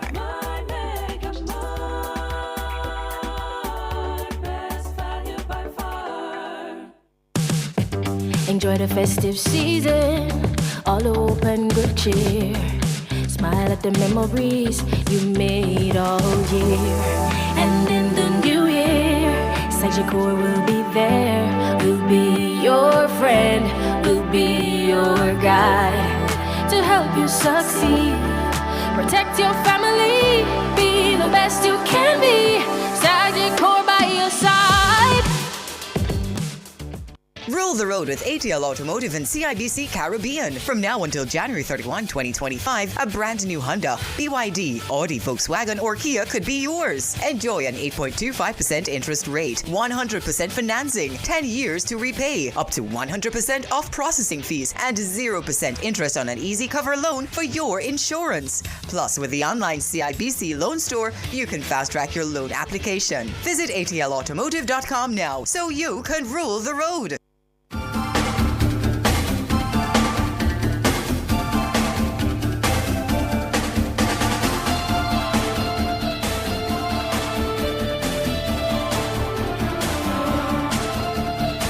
Welcome back to Nationwide this morning. There's an issue that has been busying councillors in the Manchester Municipal Corporation. It concerns a dispute over the staging of Colour Splash, a popular event set in Mandeville. December 24 is the date for it this year. Main Street was the original venue, but the council has voted that it will not be held on Main Street because of several problems that were raised in a debate on the floor of the Municipal Corporation on Thursday. The promoter is Adion Peart. He has joined us this morning and we're speaking with him now. So Mr. Peart, I was asking you if it is true that because you switched allegiances from the People's National Party to the Jamaica Labour Party, you are being punished by the PNP-led Manchester Municipal Corporation. Is that true? Good morning again. And I just want to correct the pronunciation of my name. Yes. The first name is Adion. Adion. All right, Adion. You're entitled to your name being pronounced correctly, sir. Our apologies. No problem. Good. All right. So addressing the issue first. This is the second occasion within weeks where we having some issues with the municipality of the Manchester Corporation. I've never had these issues before. As you mentioned, my name is Peart, related to Dean Peart, a former minister and member of parliament. Strong PNP family, yes. Michael Peart. Yes. And Ernest, the big man. And also my brother is a councillor who won his division in the last local government election. Yes. So, some issues being brought up both in construction and normal entertainment. The the mayor, I don't know what his issue is. I questioned it one-on-one. At that time, he didn't really have much issues more than our communication, and I told him we can sort that out, no problem. But this time around, for the decision that they made yesterday, I have an issue with it because the approach was totally off. We had this event twice before at a location further up in the town of Mandeville, which we were granted permission just in recent months. And Mr. Peart? Sonia, it seems as if Adrian Peart's line dropped. Could you call him back? We're trying to make the reconnection with Adrian Peart, party promoter Colour Splash. The Manchester Municipal Corporation voted on Thursday that he won't be permitted to have the party on Main Street, which is his preferred venue. And he's telling us, well, that he's dissatisfied with the decision, obviously displeased. He's going to expand on that. But there's the question that we want him to ask right up at the top. And you just heard him say that he's from a strong PNP family. The Manchester Municipal Corporation is led by a member of the People's National Party, the Mayor Donovan Mitchell. And what we hear on the ground is that because Mr. Peart is no longer supporting that side, that may be part of the reason for him being in this situation. We want him to address that alongside speaking to the other issues relevant to the fact that the party won't be where he believes it is best poised to generate the kind of revenue to frank the investment. We're trying to make the reconnection with him.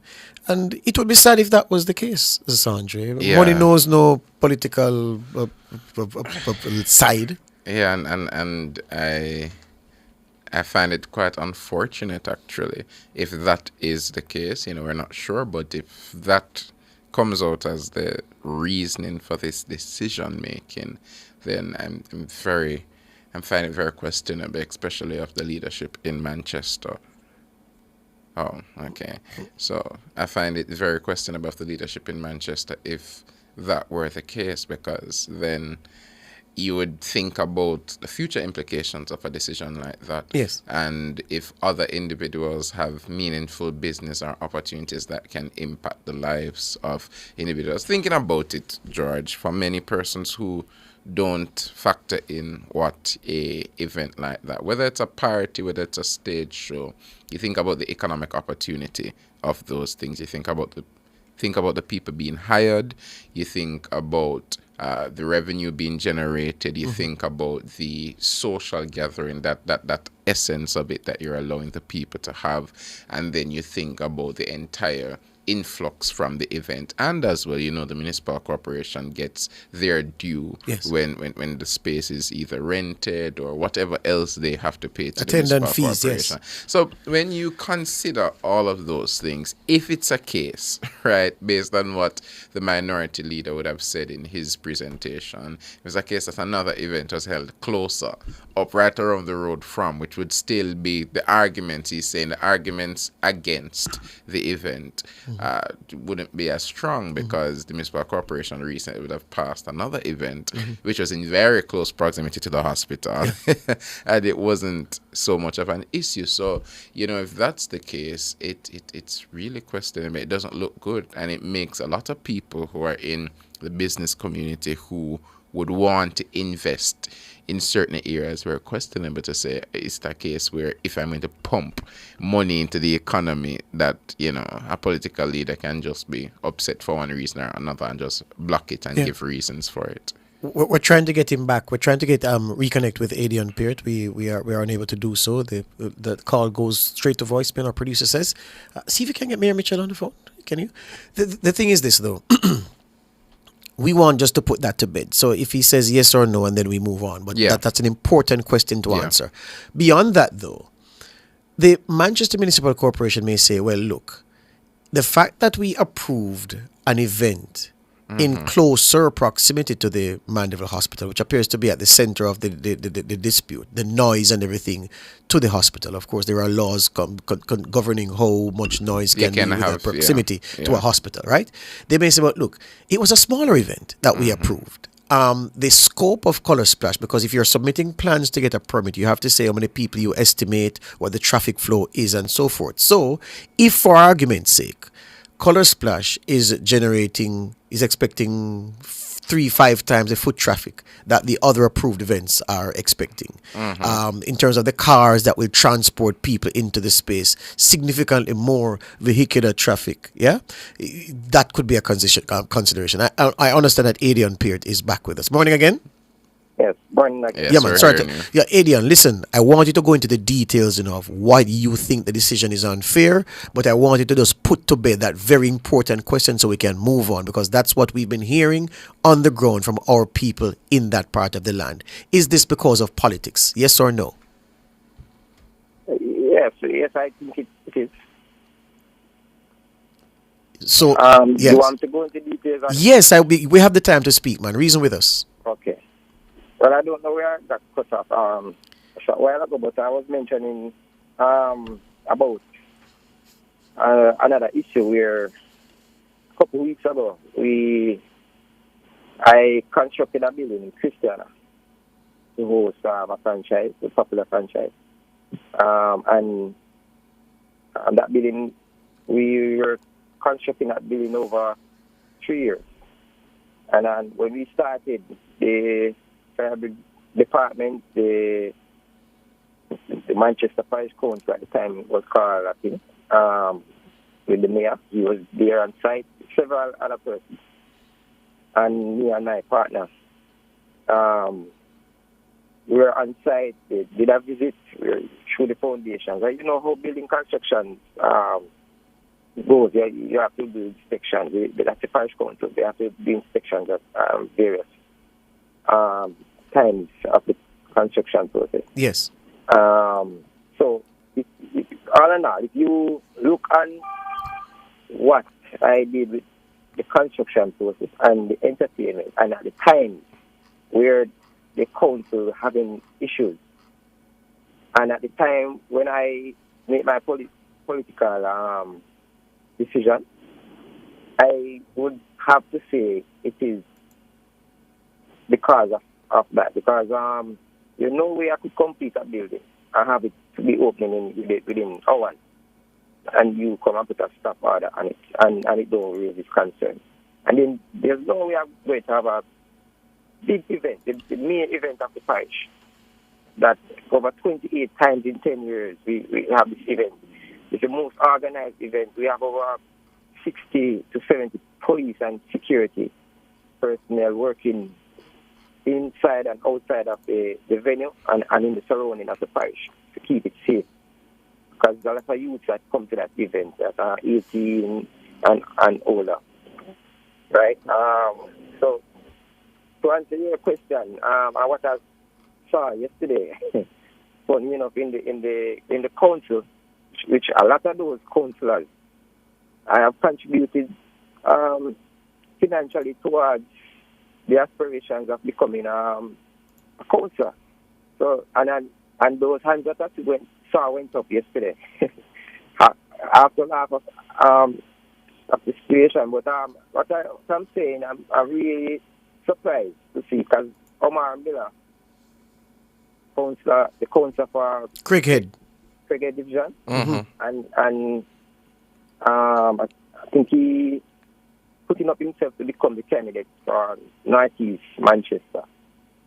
He surprised me because I had some interest in Northeast Manchester as well, which we had some serious discussion with the party. And I took a step back. With which party, the JLP or the PNP? JLP. Yeah. I took a step back to watch that process take place. And I can say publicly that I given Omar Miller my 100% support in becoming the candidate there. Especially what we have done yesterday, that showed me that this man understands how people feelings can be towards trying to make a dollar. Because it's really unfair at this point in time for me to relocate this location. And I was asked to move from the previous location that we had an event in August. And we never had an issue. I reported issue neither from the police nor the parish council before this. Because that's where I was going next, Adian. Because I struggle to see how the parish council would proceed on the path it has without saying to you that, look, we've gotten complaints from residents. We've gotten complaints from the hospital, the management of the hospital saying color splash is causing too much noise for a place like this of convalescence and recovery. And it's a potential hazard for police personnel in case people fire personnel want to respond to an emergency. You're causing all these problems. Has that been said to you and shown to you, the proof of those complaints about the problems color splash has caused, sufficient for it to not be permitted to be held at your venue of choice? All right. So let me answer your question by starting from the top here. All right. I received a letter on Monday, right? And the mayor went on a platform. I don't know why, but he went publicly with it and spoke about color splash being an issue. I applied for a permit, and they granted the permit for that location in November. And I went ahead now with spending, promoting, and setting up the venue. I have everything in place. You know how to. If you keep in a birthday party, you know how difficult it is to just organize a small birthday party for even your child. So for me to put on this event in Manchester and print all those signs and paying the artists and all those things, organizing the event is very complicated at this time to be shown this letter that one is stating that Main Street is the main thoroughfare of the town. Mind you, we have a lot of entrance to the town from different angles. They have coming from Spirit Tree, Santa Cruz, St. Elizabeth, that side. You enter from Greenville Road and to, I think, what's that road called? To Spirit Road, I think, and Caledonia Road. You can go on Ward Avenue. And then you have another coming from Kingston. You can drive through Royal Flat and you enter the town. You also enter from New Green Road. But the point of the matter is, Grand Market night, they're finding an issue with it. I understand the points that they raise, but there are solutions that we could have sat and discussed and try to work out a solution based on the time that they have in that issue. And they already granted me the permit to go ahead and host the event there.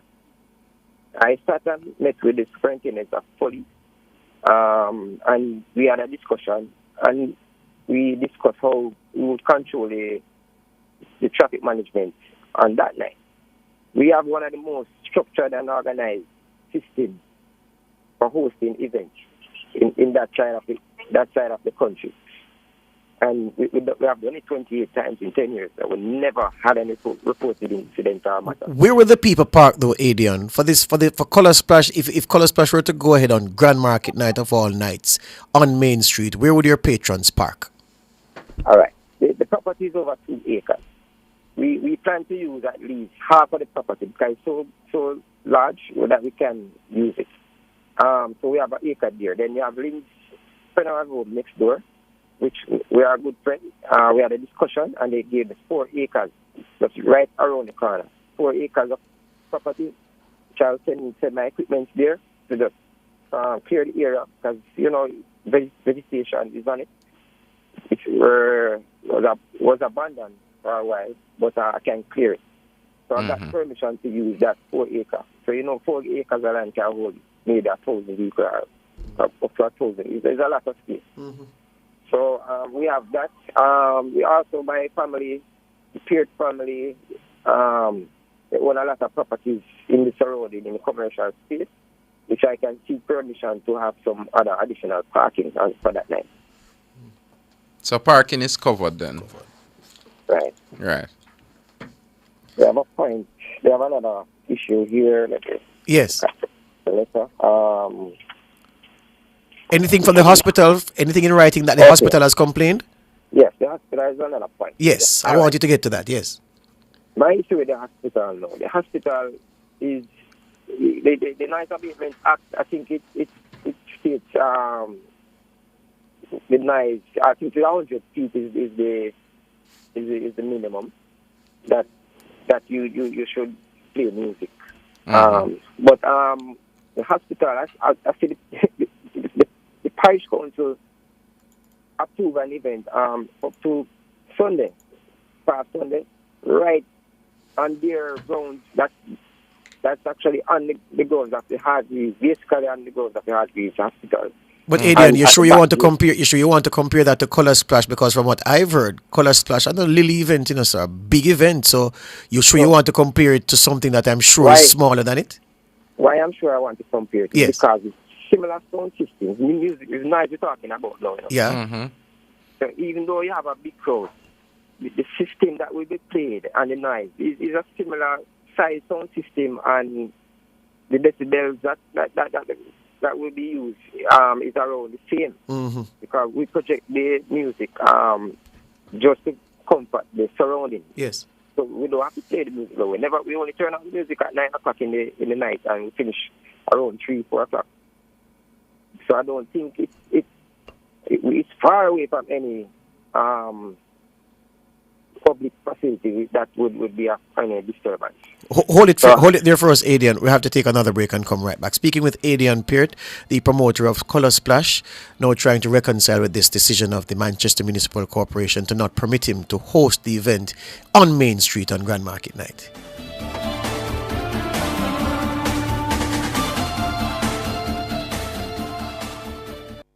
Listen up, motorists. Speeding burns more gas. So slow down. The life you save may be your own and also that of your loved ones. Slow down. Save lives and money. The time by the Insurance Association of Jamaica is 7:53. At Hawkeye, our mission is to deliver cutting-edge security solutions to help you keep track of the things you value most. The temperature by Hawkeye is 26 degrees Celsius in Kingston, 27 degrees Celsius in Montego Bay, and 22 degrees Celsius in Mandeville. It's the Answers Grand Prix Christmas Bonanza Sale. Get up to 50% off when you claim your discount at Answers Gifts and Home and Answers for Children. Answers Grand Prix Christmas Bonanza Sale. Now on till Saturday, December 14. Haughton's RX, the caring pharmacy, the Yes We Can pharmacy, the Yes It's in Stock pharmacy, the House Call Delivery pharmacy, the RX Pack mobile app pharmacy, the RX Plus digital wallet pharmacy, the 20% reward pharmacy, the easy to remember number pharmacy, 876 RX0 RXRX, the easy access 24/7 pharmacy, Haughton's RX, the convenient pharmacy, #wellness, #simply delivered. Fosbridge is having a Christmas sale. From December 8 to December 31, save on chandeliers, wall lamps, ceiling fans, and LED bulbs. Come shop and save with up to 40% off this Christmas. Visit us in Kingston, Mandeville, Montego Bay, and Draxall. It's the Fosbridge Christmas sale, December 8 to December 31. Open Sundays. Season's greetings to my fellow Jamaicans. This Christmas, let us celebrate in true Jamaican style and commit to safer roads. Last year, we lost over 480 lives in road accidents. This holiday season, let us do our best to stay below that number. Drive responsibly, slow down, avoid distractions, and never ever drink and drive. Buckle up, especially the children, and always watch out for pedestrians. The holidays are a time for joy, not sorrow. Let's ensure everyone arrives safely. From all of us at the Ministry of Science, Energy, Telecommunications and Transport, have a safe and happy Christmas and a prosperous New Year. God bless you all.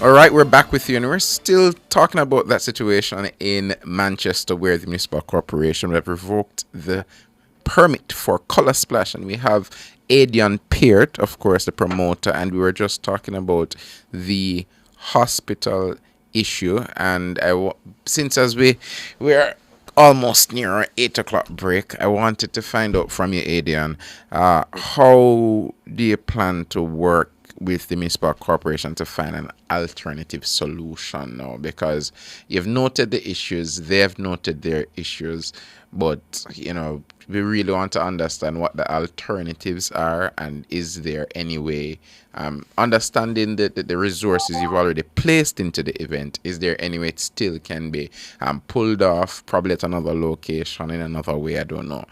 So tell me what other plans you can look at alternatively. Yes. What I would request from the council to let us have a discussion on this matter at this location and see if we can rectify. Otherwise, the previous location, I don't think that should have been on this because I haven't received anything in writing. So I think the previous location would be best based on their concerns because it's further away from the hospital, the traffic concerns, not on a main street. Not on a main thoroughfare to the town.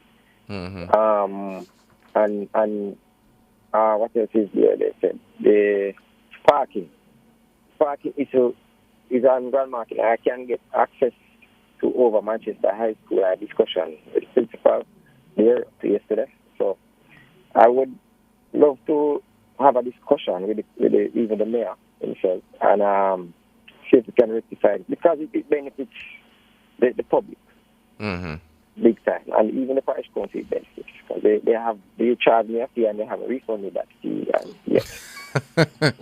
so canceling the permit or revoking it, I still haven't received anything apart from a letter. And just to make a point on that letter, I think that letter is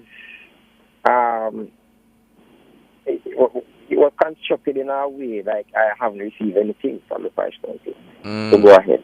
And you already got a permit and you already paid up your funds. That's the part that troubles me in the Adian. You got the permit, no complaints, then all of a sudden them tell you the permit revoked. I don't like that. I know that they have concerns, and citizens have concerns and they should, but I think what's confusing them because I paint up the gate, that the fence that I put up there, and it looks like it's going to be an entertainment center. It will not be an entertainment center. I'm going to start some construction there. I'm going to build some buildings over there starting next year.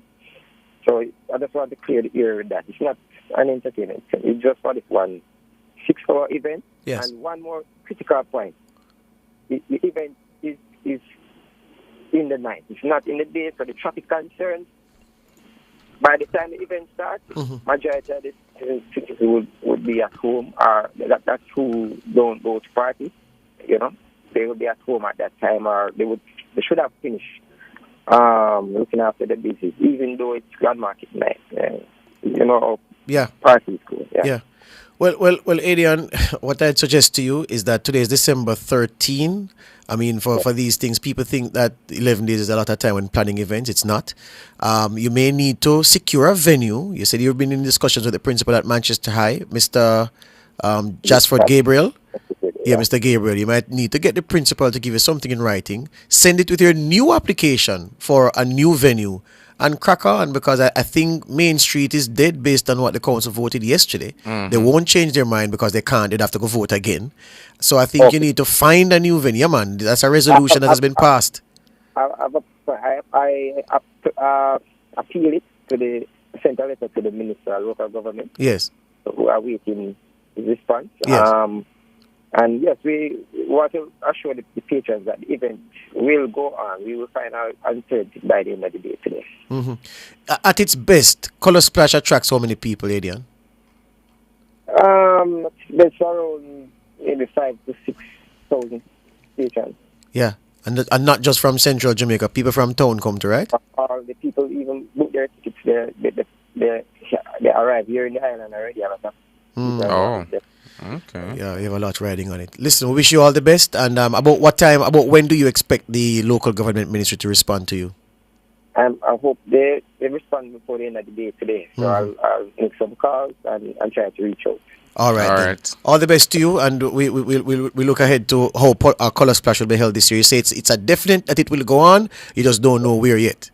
Yes, most definitely. All And right. thank you for having me. Thank you. All right. Yeah, man. Adrian Peart, businessman out there in Manchester. I'm sorry for him. Yeah. I'm sorry for him. Yeah. Front Page was brought to you today by ABC Electrical Sales, for a better choice in the electrical business.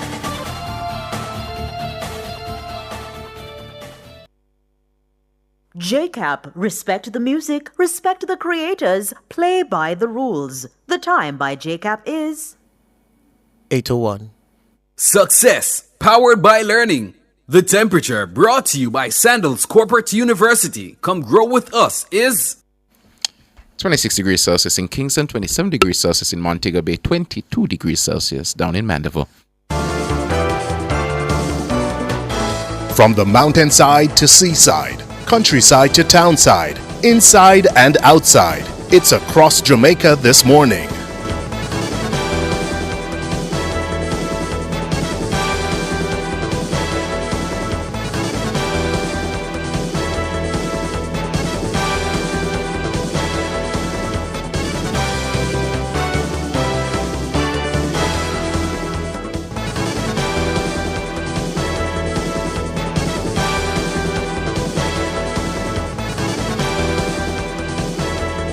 Taking you across Jamaica this Friday morning, I'm Tona Thomas.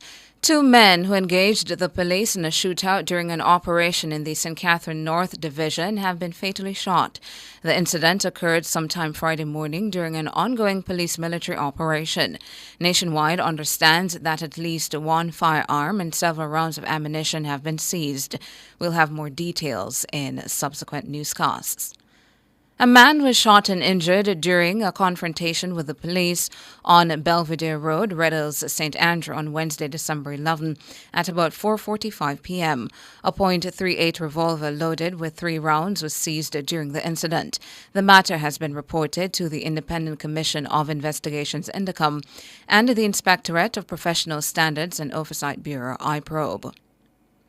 Now, Minister of Culture and Entertainment Olivia Grange is expressing deep regret at the passing of influential Montego Bay businessman Robert Russell. Russell passed away at a hospital in Montego Bay, St. James on Wednesday. Minister Grange says Russell was a trailblazer in the entertainment and tourism industries. She says he was best known as one of the founding partners of Reggae Sumfest, the yearly music festival that celebrates Jamaican music, and the famous Pier 1 restaurant and sports bar in Montego Bay. Minister Grange says she was always proud to work with Russell as a foundation member of the Reggae Sumfest team. The minister says a few weeks ago she received a letter from him requesting funding support to complete the Wall of Fame at the Catherine Hall Entertainment Centre in Montego Bay. Minister Grange says though Russell has passed, she's committed to fulfilling that request. The Culture and Entertainment Minister has extended deep condolences to Russell's widow Beverly, the rest of his family, relatives, friends, colleagues, and associates. Finally, in across Jamaica, work has begun under the $1.5 billion annual end-of-year cleanup program being spearheaded by the National Works Agency, NWA, and National Solid Waste Management Authority, NSWMA. NWA Communication and Customer Services Manager Stephen Shaw told JIS News that the activities include drain cleaning, bushing and patching by the agency, and the removal of bulky waste by the NSWMA. Shaw says annually they have a program of work at the end of the year at the back end of the Atlantic hurricane season. He says this year the government has earmarked $1.5 billion, and that sum is to be divided among the 63 constituencies. Mr. Shaw indicated that the programmed activities comprise the overall slate of work to be undertaken in the targeted areas. A critical aspect of the cleanup program is the island-wide road patching work now underway. Mr. Shaw said that under the Relief, Emergency Assistance and Community Help REACH program, road repairs have already begun. He says contracts are to be issued to contractors this week to begin critical emergency road repairs, for which the government has provided an additional $2 billion. This follows cabinet approval of the emergency road repair project, bringing the total provided under the REACH program to $5 billion. And that's it for Across Jamaica for this Friday morning. I'm Tona Thomas.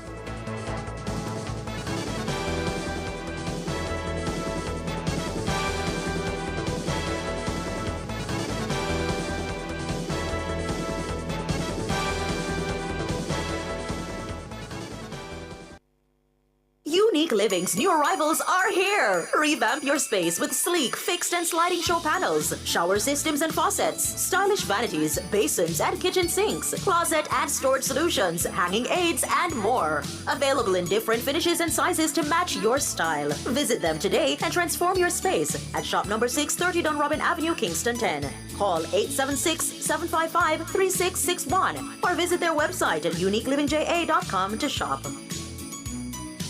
Individuals and business importers. The Ministry of Health and Wellness is making the import permit application process for pharmaceutical and herbal products, precursor drugs, cosmetics, medical devices, human tissue, and other regulated commodities easier and more convenient. Effective Monday, November 4, 2024, the Ministry will only accept online applications and payment for import permits through the Jamaica Single Window for Trade JSwift digital portal. To learn how to use and register for the platform, visit jswift.gov.jm. A message from the Ministry of Health and Wellness. Healthy people, healthy environment. Small business owners, this holiday season, Access Financial Services is here to help you create merry money moments. Need a boost to stock up inventory, expand your business, or prepare for the festive rush? We've got you covered with our small business loans. And here's the best part. No payments for up to 1 month. Fast approvals to keep your business moving. Flexible terms tailored just for you. Let Access Financial be your partner in growth and success this holiday season. Visit accessfinanceonline.com or step into your nearest branch today. Access Financial Services, helping your small business make a big impact this Christmas. Conditions apply.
All right, good morning. We're back with you. Of course, it's Nationwide this morning. For those of you who weren't with us earlier, I've seen a number of things happening in the chat, a number of persons saying a number of things. I want to clarify a couple of things for you. The Manchester Municipal Corporation has 12 councillors for the People's National Party, 3 councillors for Jamaica Labour Party, and that leads to a total number of 15 councillors. Of course, the People's National Party has the majority and has had the majority for years. So that is one thing to clarify for sure. So for those wondering, what we would have said earlier was that there were 2 votes against the motion to revoke the permit, and there were 2 abstentions. So just for those who are in the chat wondering, giving you that clarity, because I'm of the view that some of you guys would have thought that it was more than 3, but it is 3. And as you can tell, you can see how the votes would have panned out accordingly. And I'm just giving you that clarity for those who were asking in the chat. So we spoke about that issue, and we hope that it is sorted, and the people get to enjoy their event, and that the money is not wasted according to how the decision is made, and there are alternatives. So I'm of the view that if we can find solutions, we can come together, can speak to each other, find solutions, and that is what really matters. We're going to turn our focus. Let me see if my producer is with me, turning our focus to the motorcycle fatalities. We're going to turn our focus to that. Of course, the executive director of the National Road Safety Council, Paula Fletcher, is urging motorcyclists to exercise caution on Jamaica's roads, particularly during the Christmas season. Now, I have my own view on this, because when you drive many times and you see how, I hope the police officers are listening this morning, and you see motorcyclists not 1, 2, 3, nor 4 times, but time after time run the red light. I witness this daily. I wonder if there's a different light for motorcyclists. Now, I'm not speaking about all motorcyclists. No, I don't want people to come and say I'm doing a carte blanche, but I'm saying that I've witnessed this too many times, especially in recent times, where whether it's delivery guy, whether it's a regular motorcyclist, I've seen so many motorcyclists just run the light. They just push out, look, and because of course they have smaller vehicles, they would just go off. And I've witnessed it, and I'm wondering if there is no form of enforcement for this, if our cameras on our traffic lights aren't working to that degree for us to pick up on some things like this, of course. So that's my view on it, at least. That's what I've seen. But what the numbers are saying is that there has been 114 motorcycle fatalities since the start of 2024. To put context to why I'm speaking on this, in 2019, I met in an accident with a motorcyclist. I wasn't driving, but it was a motorcyclist, and it was an accident, similar situation, wrong move, and it caused an accident, and people were in the hospital, etc. So the executive director of the National Road Safety Council, Fletcher, emphasizes the importance of obeying the traffic laws, which is what I'm speaking of, wearing helmets, and ensuring motorcycles are registered and insured. I think I've been hearing this for far too long, but I am not the expert. Paula Fletcher is the expert. Good morning, Paula.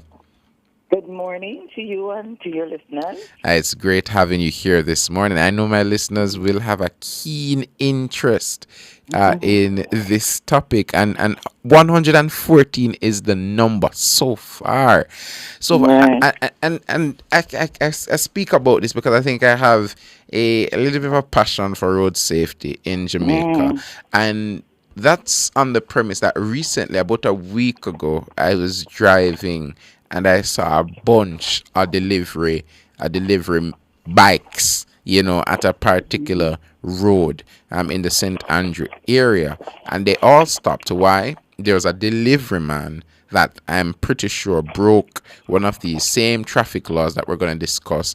And in breaking that traffic law, there is not a police there on scene because he would have caused an accident. And then a bunch of them were just there because they were passing by, and they just stopped because I guess they were in solidarity with their fellow delivery riders. So I want to ask you, firstly, how does the NRCS plan to enforce the helmet safety standards? What can be done at this point? Because I think we've been talking about this for years. I've grown up watching the ads, telling us to be safe on the roads, to wear a helmet. But enforcement, I think a problem in Jamaica is enforcement. So how does the NRC plan to enforce these safety standards?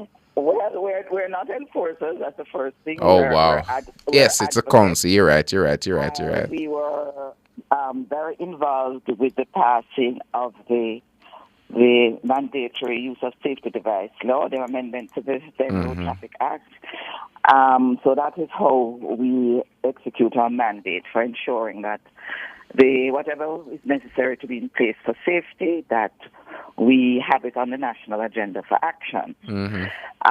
So I know that the police have a hard job enforcing, especially motorcyclists, because you mentioned their size. They can just slow down, which has happened when the police stops them, and then they speed off. They've knocked policemen already down, injured them. Policemen have lost their lives. So they're actually told not to endanger themselves, and we surely are not asking that of our policemen, that they endanger their lives to enforce the law. So what they normally do is they would go to, if they stop or they take note of the license plate, they may, within the community, apprehend them at that stage. And the local policemen usually know the community, the motorbikers. So that's how they actually get to them. And in police stations, I heard that sometimes in the offices, there are hundreds of motorcyclists that have been confiscated from these motorbikers, normally because they are totally illegal in terms of they're not registered, they're not insured, they're not licensed, and so they're removed from the road as is required under the law.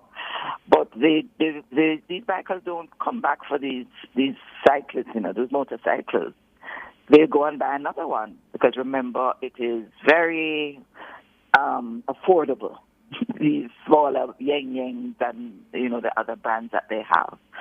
So yes, enforcement is a problem because of the indiscipline of some members of the community, and as you say, we can't carte blanche all of the motorbikers, because you have those who do delivery that behave a little better. They usually are required, even by the persons that they work for, to wear their helmets. And we find too that those who use it. Pause for me. Say they're required. I'm going to interject here because Paula, I don't know who instituted that requirement based on what their employers would require, but I don't know if the ski mask is the alternative to a helmet, because I have not seen a helmet. I think probably when Seven Crave and all the others started a couple years back, I think it was way more structured in my eyes, and that's my cursory eyes because I can't see all of them, but it was way more structured. But now there are lots of them. There's Seven Crave. There's there are a bunch. Burger King has their own as well. They have a bunch of delivery guys. But everybody that I've seen, I only know one delivery rider that wears a helmet. The rest of them is ski mask. Yeah, well, I don't have a fixed number on that, but I'm just saying that in terms of the motorcycling community, you would normally find the delivery ones having a helmet on, because then it becomes a job. It is not this riding around in a group and having fun and racing. It's those persons who use their motorcycle to earn a living. So they normally, we haven't done a survey, so we don't know. So I'm just making that distinction. And also, they're the persons who, and this is not legal, they take a number of persons on their motorbike, especially where public transportation doesn't go. They will have 2, 3, I've seen 4 persons on a motorbike, and they do that for a living. Those persons normally try. Paula, I'm stuttering because I'm trying to understand what you just said. You said you've seen 4. Yes, madam. 4. Yes. On a motorbike. On a motorbike, I've seen the latest that, perhaps it's a father and the mother and 2 children. Oh, I've seen that.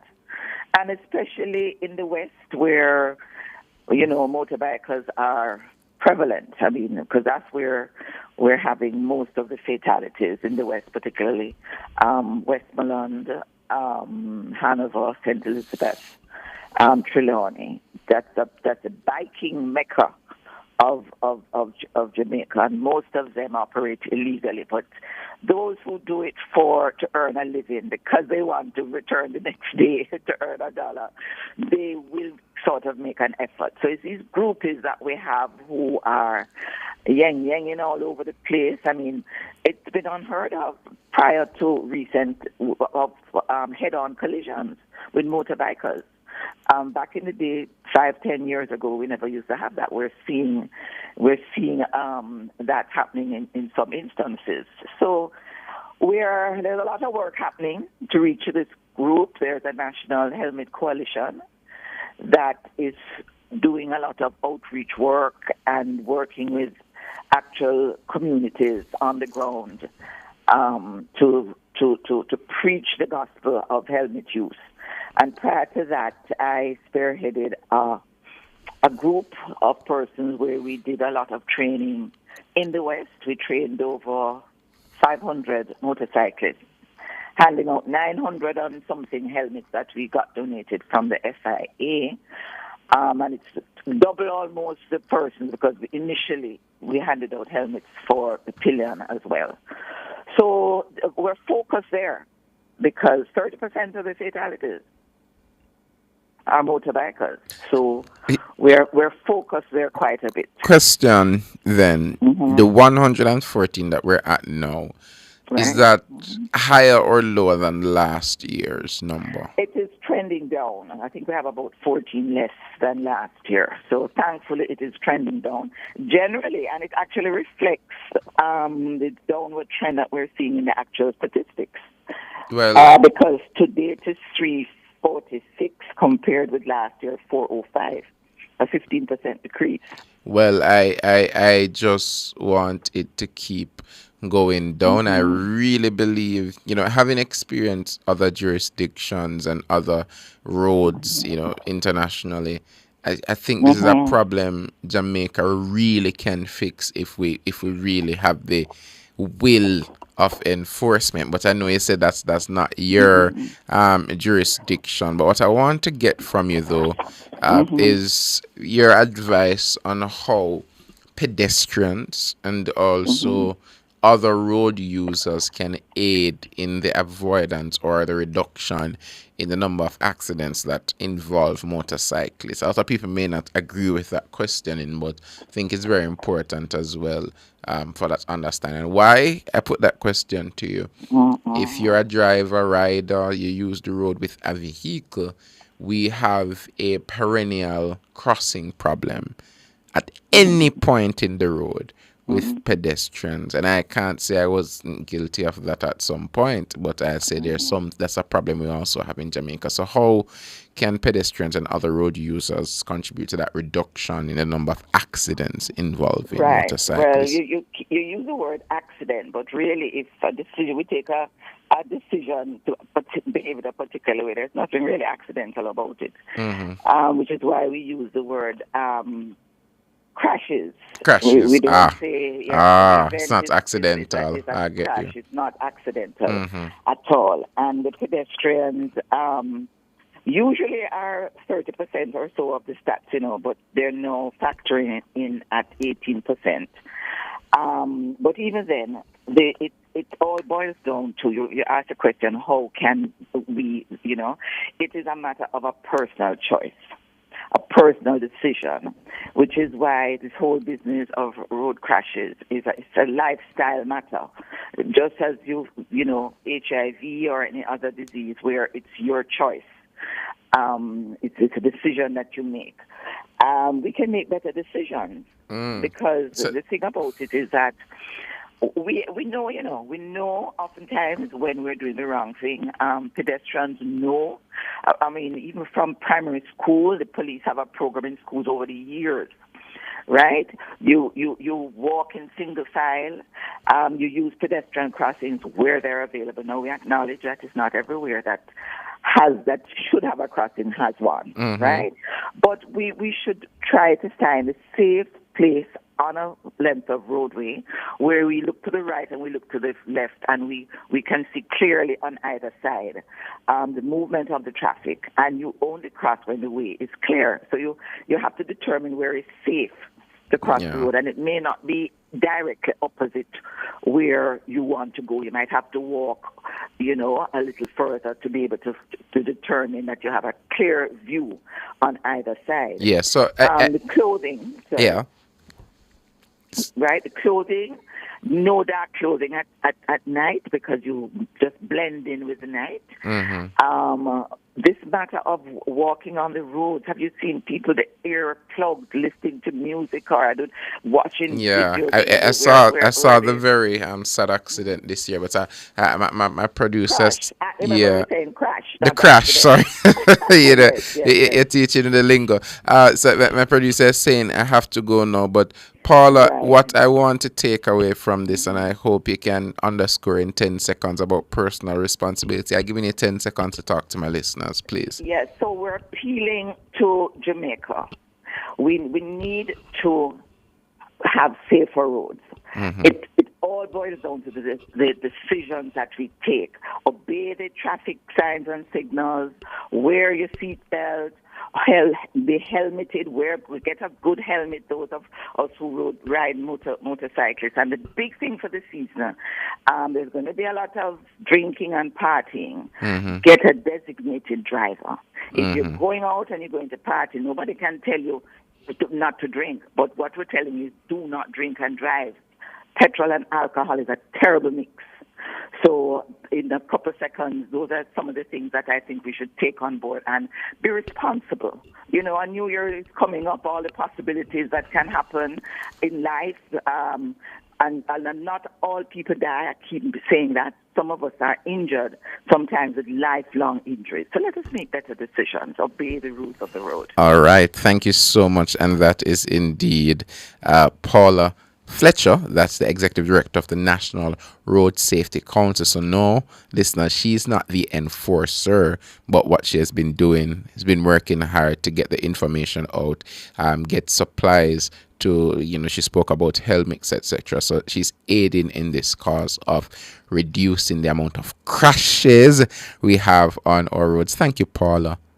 You're very welcome. We're going for a break. Safe now. Yes, we're going for a break, and we'll be right back with you, listeners.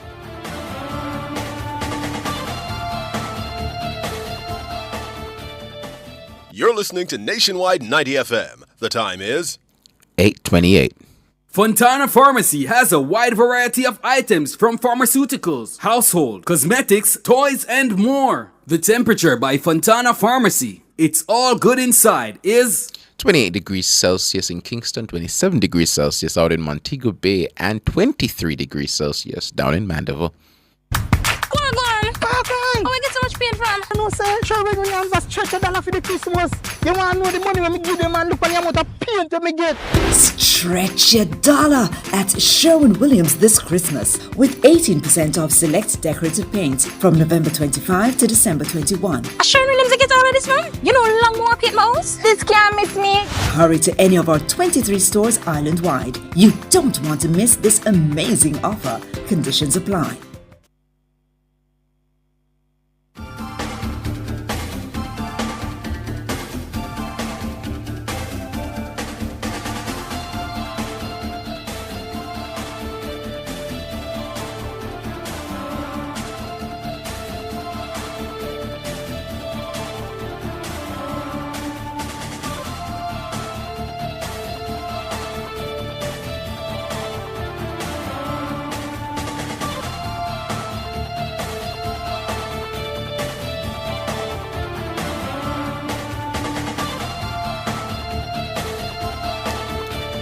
All right, we're back with you. It's Nationwide this morning, and we are just going to pause a little bit and get a little focus in on this issue of road traffic, the Road Traffic Act, etc. So we brought on the Paula Fletcher, that's the Executive Director of the National Road Safety Council, and she doesn't have the enforcement capacity. That's not what it is. It's an institution set up to give information, to help with getting or sourcing resources to aid in all things road safety. And that's something that we need, something that's important. But where I pause for a second and I pause for a cause is when we have to look at how we get better at this road safety thing. How do we get better at it? Now, we're not just talking about speeding. Speeding is one thing, and then of course we see the ads and we see the signs saying speed kills. But what I've found as I've traveled the world, as I've seen certain spaces, is that for many of us, and Paula said it, and I guess that's the reason that we have the council, is that personal responsibility leaves our minds many a times. So what dawned on me as I spoke to her is that she said the word accident.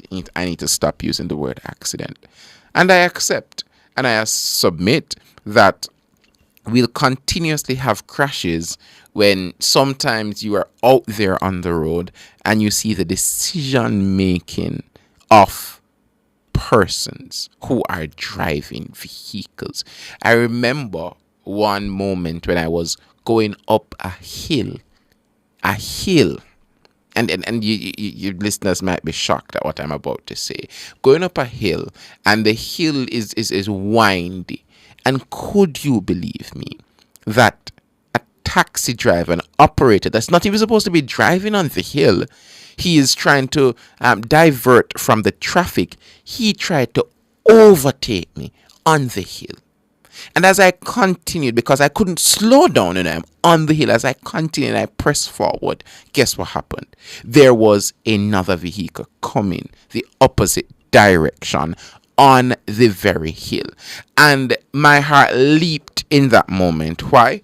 Because there were individuals in that 7-seater. There were individuals in that vehicle. And these individuals, their lives were then put at risk because one driver, one operator of a vehicle, he decided that no, he wanted to get there faster than everybody else. So he needed to overtake at the corner on the hill, which of course you would know is literally against all the rules and the safety that we would have put in place as a country to ensure that we reduce road fatalities, crashes, because it's decision making. And if it weren't the case that that vehicle was coming properly under the speed limit, that would have been an accident on the hill. And when you look at it, and we're talking about those who are riding the bikes, it's bad. It's horrible on the streets. When you're driving, you stop at the red light and you see a bike pull up and just run through it as if the road traffic signs mean nothing. And that makes me this morning an advocate, an appellant to say that we need enforcement. I don't know where we are with Jamaica Eye, but the eye needs to be a lot more functional whenever it gets properly installed. I hope it's the early part of next year, because we need enforcement. We can't continue speaking about it, advocating for it, because it's only then and only then, when you see people actually getting the enforcement measures. Yes, we've done stuff as it relates to raising the price of tickets, etc. But people just see tickets as, government is trying to collect money. But a lot of the times, when you look at it, when it's not those few of times and police officers give you unfair tickets, but when it's those times when you're in the wrong, people argue. And people say, even when the police officer is willing to listen to what you have to say as in your reasoning, sometimes you can't even listen because somebody just makes a wrong decision. Accidents, I've been in accidents before where it's just a wrong decision. Somebody chose to, one accident, somebody ran into my back. What was the person doing? What was the person doing? The person was reaching for a cup in their car. And I was dead stopping traffic and was in an accident. Now, that says that there needs to be an entire overhaul at how we look at traffic safety and how we look at it. And so it can't just be advocacy. What we need, and I appeal to the government if they're listening, we need to get over the advocacy. And as we see the numbers trending down this year, it's a Christmas season, we need enforcement. We need enforcement, and we need enforcement now. And we're going to go for a break, and we'll be right back with you.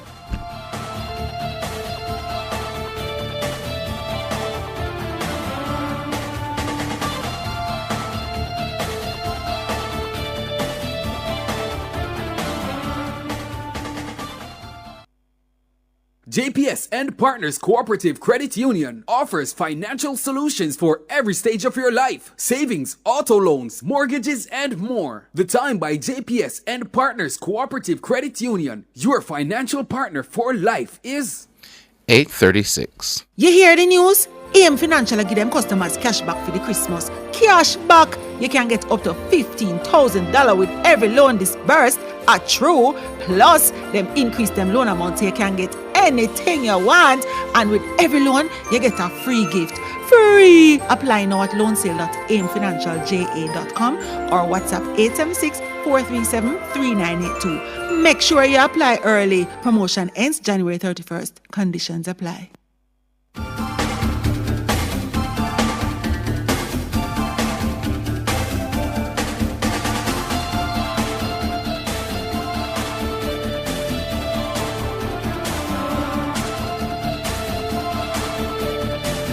I see a comment in the chat here. Chris TC says, sitting at Pika and waiting. A staff member came to her cubicle and has been chatting, fixing Xmas decorations, picking her nails for a whole 30 minutes. Father God help us. Maybe she shouldn't start working yet. Let me take my something joke. What? Chris TC? Really? What can go so? Anyway, King with the Christmas tune of my youth. Yeah, man. You start off good this morning, and you just go back to your old habits. Run the truth, man. A man called me this morning, King, and asked me which year Jacob Miller died. So I told him it was in March 1980. Yeah, and he must say, boy, I so long. And I'm saying, well, it was before I was born. So yeah, man, Jacob gone a long time. Jacob passed before me and Bob. I wasn't here when those things happened. Yeah, man, Bob died in 81 and Jacob the year before. Let's go. Thank you, King. Thank you. Thank you, Mr. King. Oh, God. Mr. King, you're getting a raise. You're getting a raise this morning. You're getting a raise. I hope George is hearing that. I hope Cliff is hearing that. Mr. King is getting a raise this morning. Give him, man. Give him. Give him, man. Give him. Yes, this is Pentatonics for those who don't know. Now you know.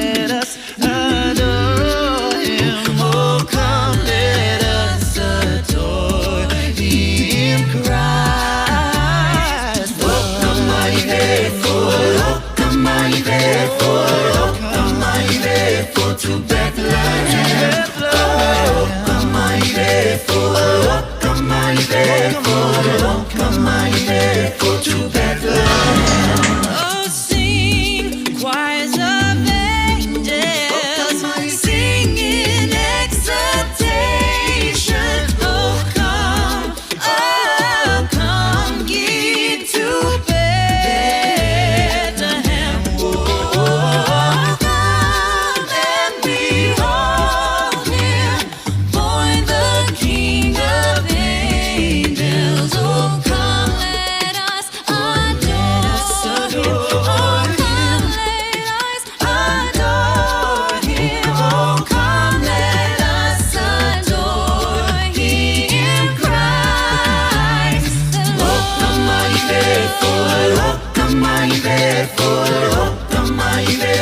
to Bethlehem.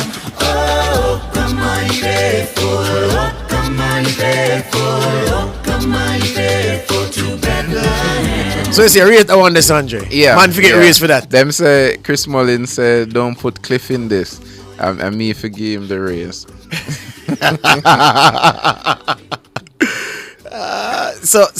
Okay. So We're going to play Shanice and Gerald Alston this Christmas. Perhaps my favorite Christmas song. Let's go.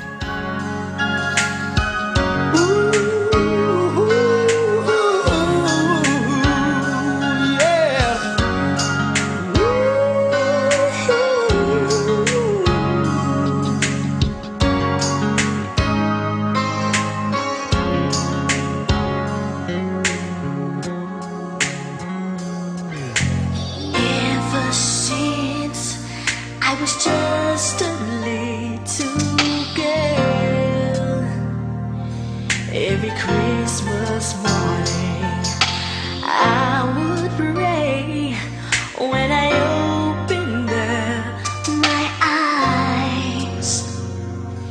He'd be standing there, but he never came. Still I know he cares. I never seen his face. Life is so unfair for every daughter and son, for every heart, for everyone. Christmas is one time of year. I wish my father was here.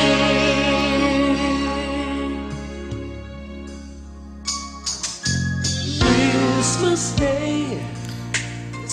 So King, why I cut my tune short? You don't understand. You want the bone name, but give me a piece for my listener, man. I do it to me and Nora, so you're part of me and Nora. And I'm sorry now. Once upon a time, had a family, had a little girl. Someone told me looks like me. For every daughter and son, for every heart, for everyone. Christmas is one time of year. I wish my daughter, I wish my baby, I wish my family was here. Alright now, King. Give me the old pirate there. We never want to pay the melodians for them tune and them pirate by the rivers of Babylon. But we love them still. Pay the tune. Forevermore, because You know, probably just have to make one Christmas song like Mariah Carey and make it play every year. Live off right, eh?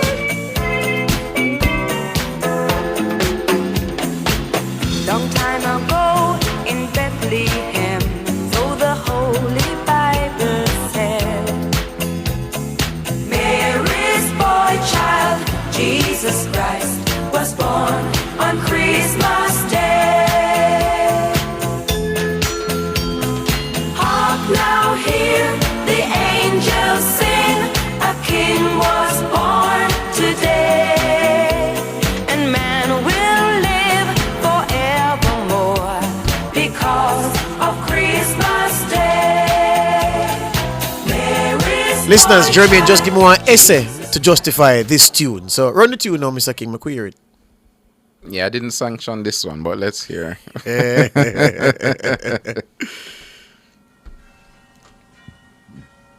All right then, yeah man, him right. Stevie, pull it, Mr. King, pull it. I rebuke you in the name of music. Pull it and squeeze it off again. Don't go too far, okay? We have to pull it again. You know? Pull it again, Mr. King. Pull it. All right, drop it good now. I'll make it run. So Mr. King is out of his chair, listeners. So this one is for all who thought that Mr. Jermaine King was a Grinch. Song of the day. This Song is of the day. The song. Song of the day, bro. Yes. Song of the day. Yes. Someday at Christmas there'll be no wars when we have learned what Christmas is for. When we have found what life's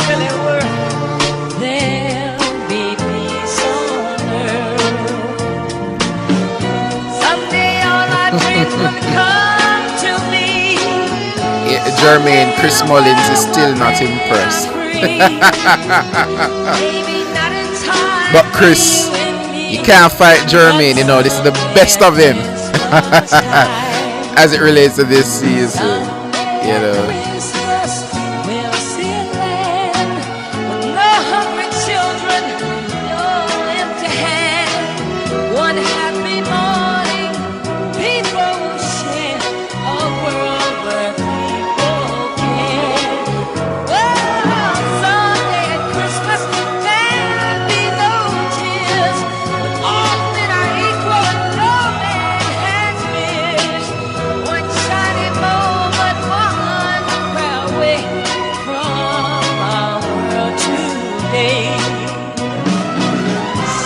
All right, so as we go into the birthday section, the birthday song we're going to play this morning is a Christmas song. And as a boy, as a child, I was always jealous of this little boy. Because I say, oh, he sing so good. Oh, he talk so clear. I wanted to sing like him. But I didn't know no Spanish them time. So, you know, but this is a cracking song that we're going to play for the birthday segment. So we're going to pull this, close this, come with the birthday segment, and drop a gem.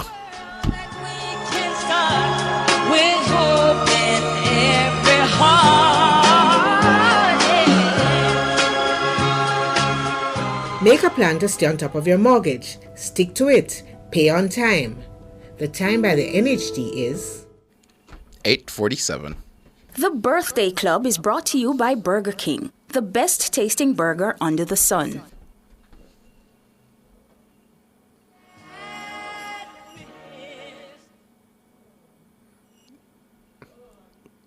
Send your birthday greetings at this time. It's time for the Birthday Club. As we lead in with this song, I hope that you have a bounce. Mamacita, You get ready. ¿dónde está Santa Claus? ¿Dónde está Santa Claus? And the toys that he will leave. Mamacita, oh, where is Santa Claus? I look for him because it's Christmas Eve. I know that I should be the sleeping, but maybe he's not far away. So out of the window I'm peeping, hoping to see him in his sleigh. I hope he won't forget to crack his castanets and to his reindeer say, oh Pancho, oh Vixen, oh Pedro, oh Blitzen, ole, ole, ole, ole. Santa Claus, Mamacita, ¿dónde está Santa Claus? Oh, where is Santa Claus? It's Christmas Eve. I know that I should be the sleeping, but maybe he's not far away. So out of the window I'm peeping, hoping to see him in his sleigh. I hope he won't forget to crack his castanets. All right, we're going to still have that song in the background, but I want you guys to send your birthday greetings in the chat. Happy belated birthday to Shelly-Ann Jackson from Maurice Morris. Randolph Wright says the great ones are, I can't read that, but they claim it's Sagittarius. Happy birthday, Kareem. Blessings, brother. Peace, joy, brotherly love, and happiness to you. And we're wishing you indeed a very happy birthday. For those who sent it before, I'm asking you to send it again because it's now lost in the chat. If you've sent it in the chat, all the way up in the top of the chat. And of course, we'll have that. A brotherly love. Yes. Yes, it's a brother sending birthday greetings to False his start, brother. number 5, offense, 30-yard penalty, still first down. You know what's happening right now is that Trump is Time's Person of the Year. Hello, sir. This is Nationwide News. Now we carried that in our midday news yesterday. Oh well, Yes. well. That's what I'm saying. That's what's happening now. But you see, if George could wait to Jermaine, he would know where I'm going. With it. Where you going, sir? Talk to me. It's Trump is Time's Person of the Year, but on December 13th, 2024. You are the person of the day. Aye. And that is what matters the most. All right, it's sir. It's your day. Hey, the youth are going, you know. You know, I thought you were going? I thought you were going to tell us that today is Kareem Boyating's his birthday. Yes, Andrea Henry in the chat. Andrea Henry in the chat says wishing Kareem Boyating's a special happy birthday. I wonder, Nora, where Kareem go weird coming today? Can you know the man is a walking mannequin, you know? Yeah, man. So Kareem, wherever you are, whenever you are, just know that today it's not about Trump, but it's about you trumping the haters and telling them one more year upon them. Yeah? One more year upon them. So you know it's a big day. It's your day. And I see they're sending wine for you in the chat. Leroy Rotty sending wine for you in the chat. And we're just sending happy birthday to those who are Aldith Ferguson. Please send birthday wishes to my son, Giovanni Hamilton. Tomorrow you'll be 13. Big up yourself, Gio. And of course, big age, teenage. I know the thing go already. Make sure you respect your mother and pay attention at school. But happy birthday when it comes. Let me see what I have here in the WhatsApp. Let me start you off. Belated happy birthday greetings to Shelly and Jackson, coming from Morris. Well, Jamaicans are going to say Maurice. So Maurice Morris. Sending happy belated birthday greetings to Shelly and Jackson. And we already big up one of our own, our friend and brother, Kareem Boyatings, who's going to come here blinged out today as he celebrates his birthday.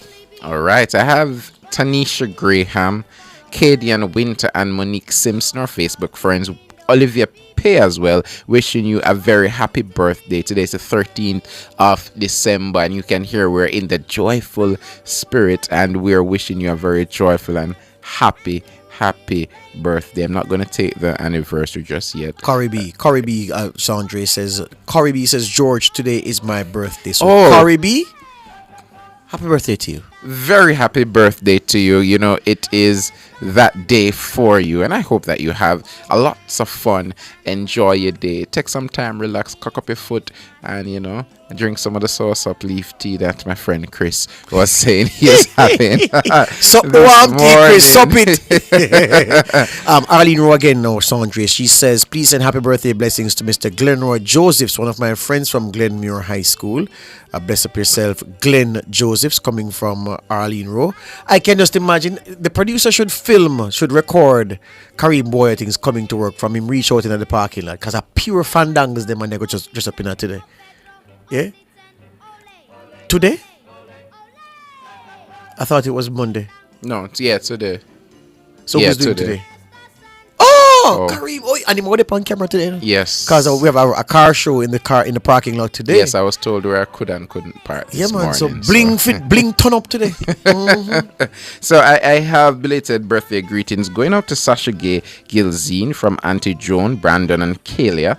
Hope you had a day filled with enough blessings, love, and happiness. Hope that you enjoy the Usher concert as well. Ooh. Belated happy birthday, Sasha K. I know I didn't see you on the video with Usher. I did see a video with Usher, but it wasn't you. But you were at the concert, so I'm wishing you a belated happy birthday. And I have another one. Please wish a happy birthday to Josh Pride. You are 51 today.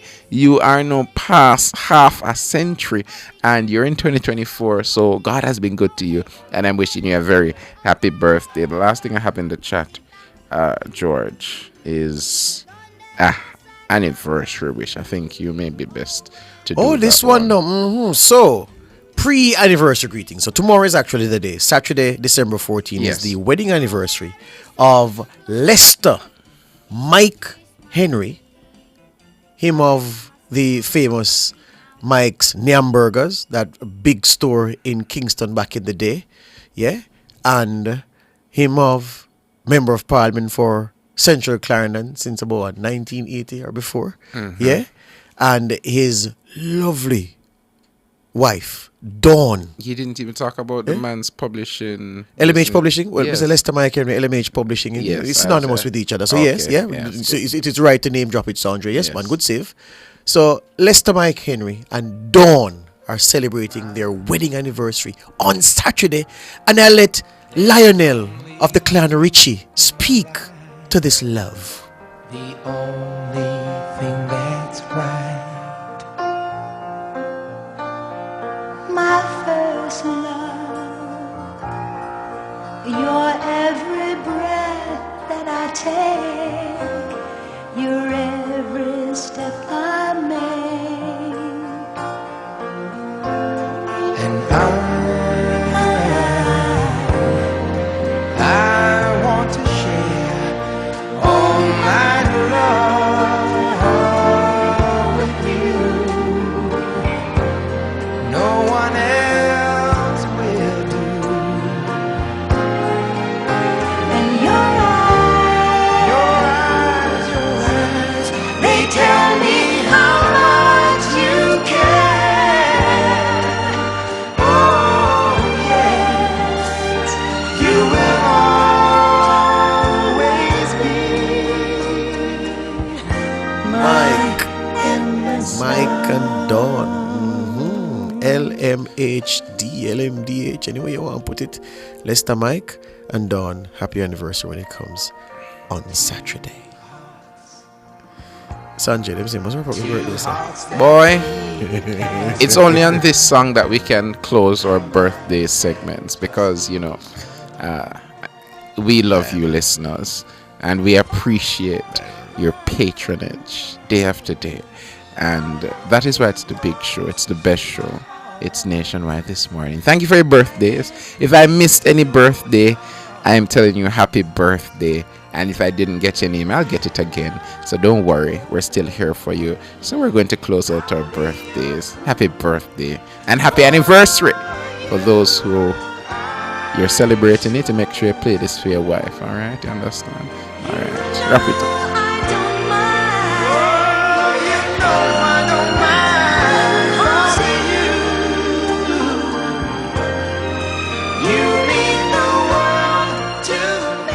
The Birthday Club was brought to you by Burger King, the best tasting burger under the sun.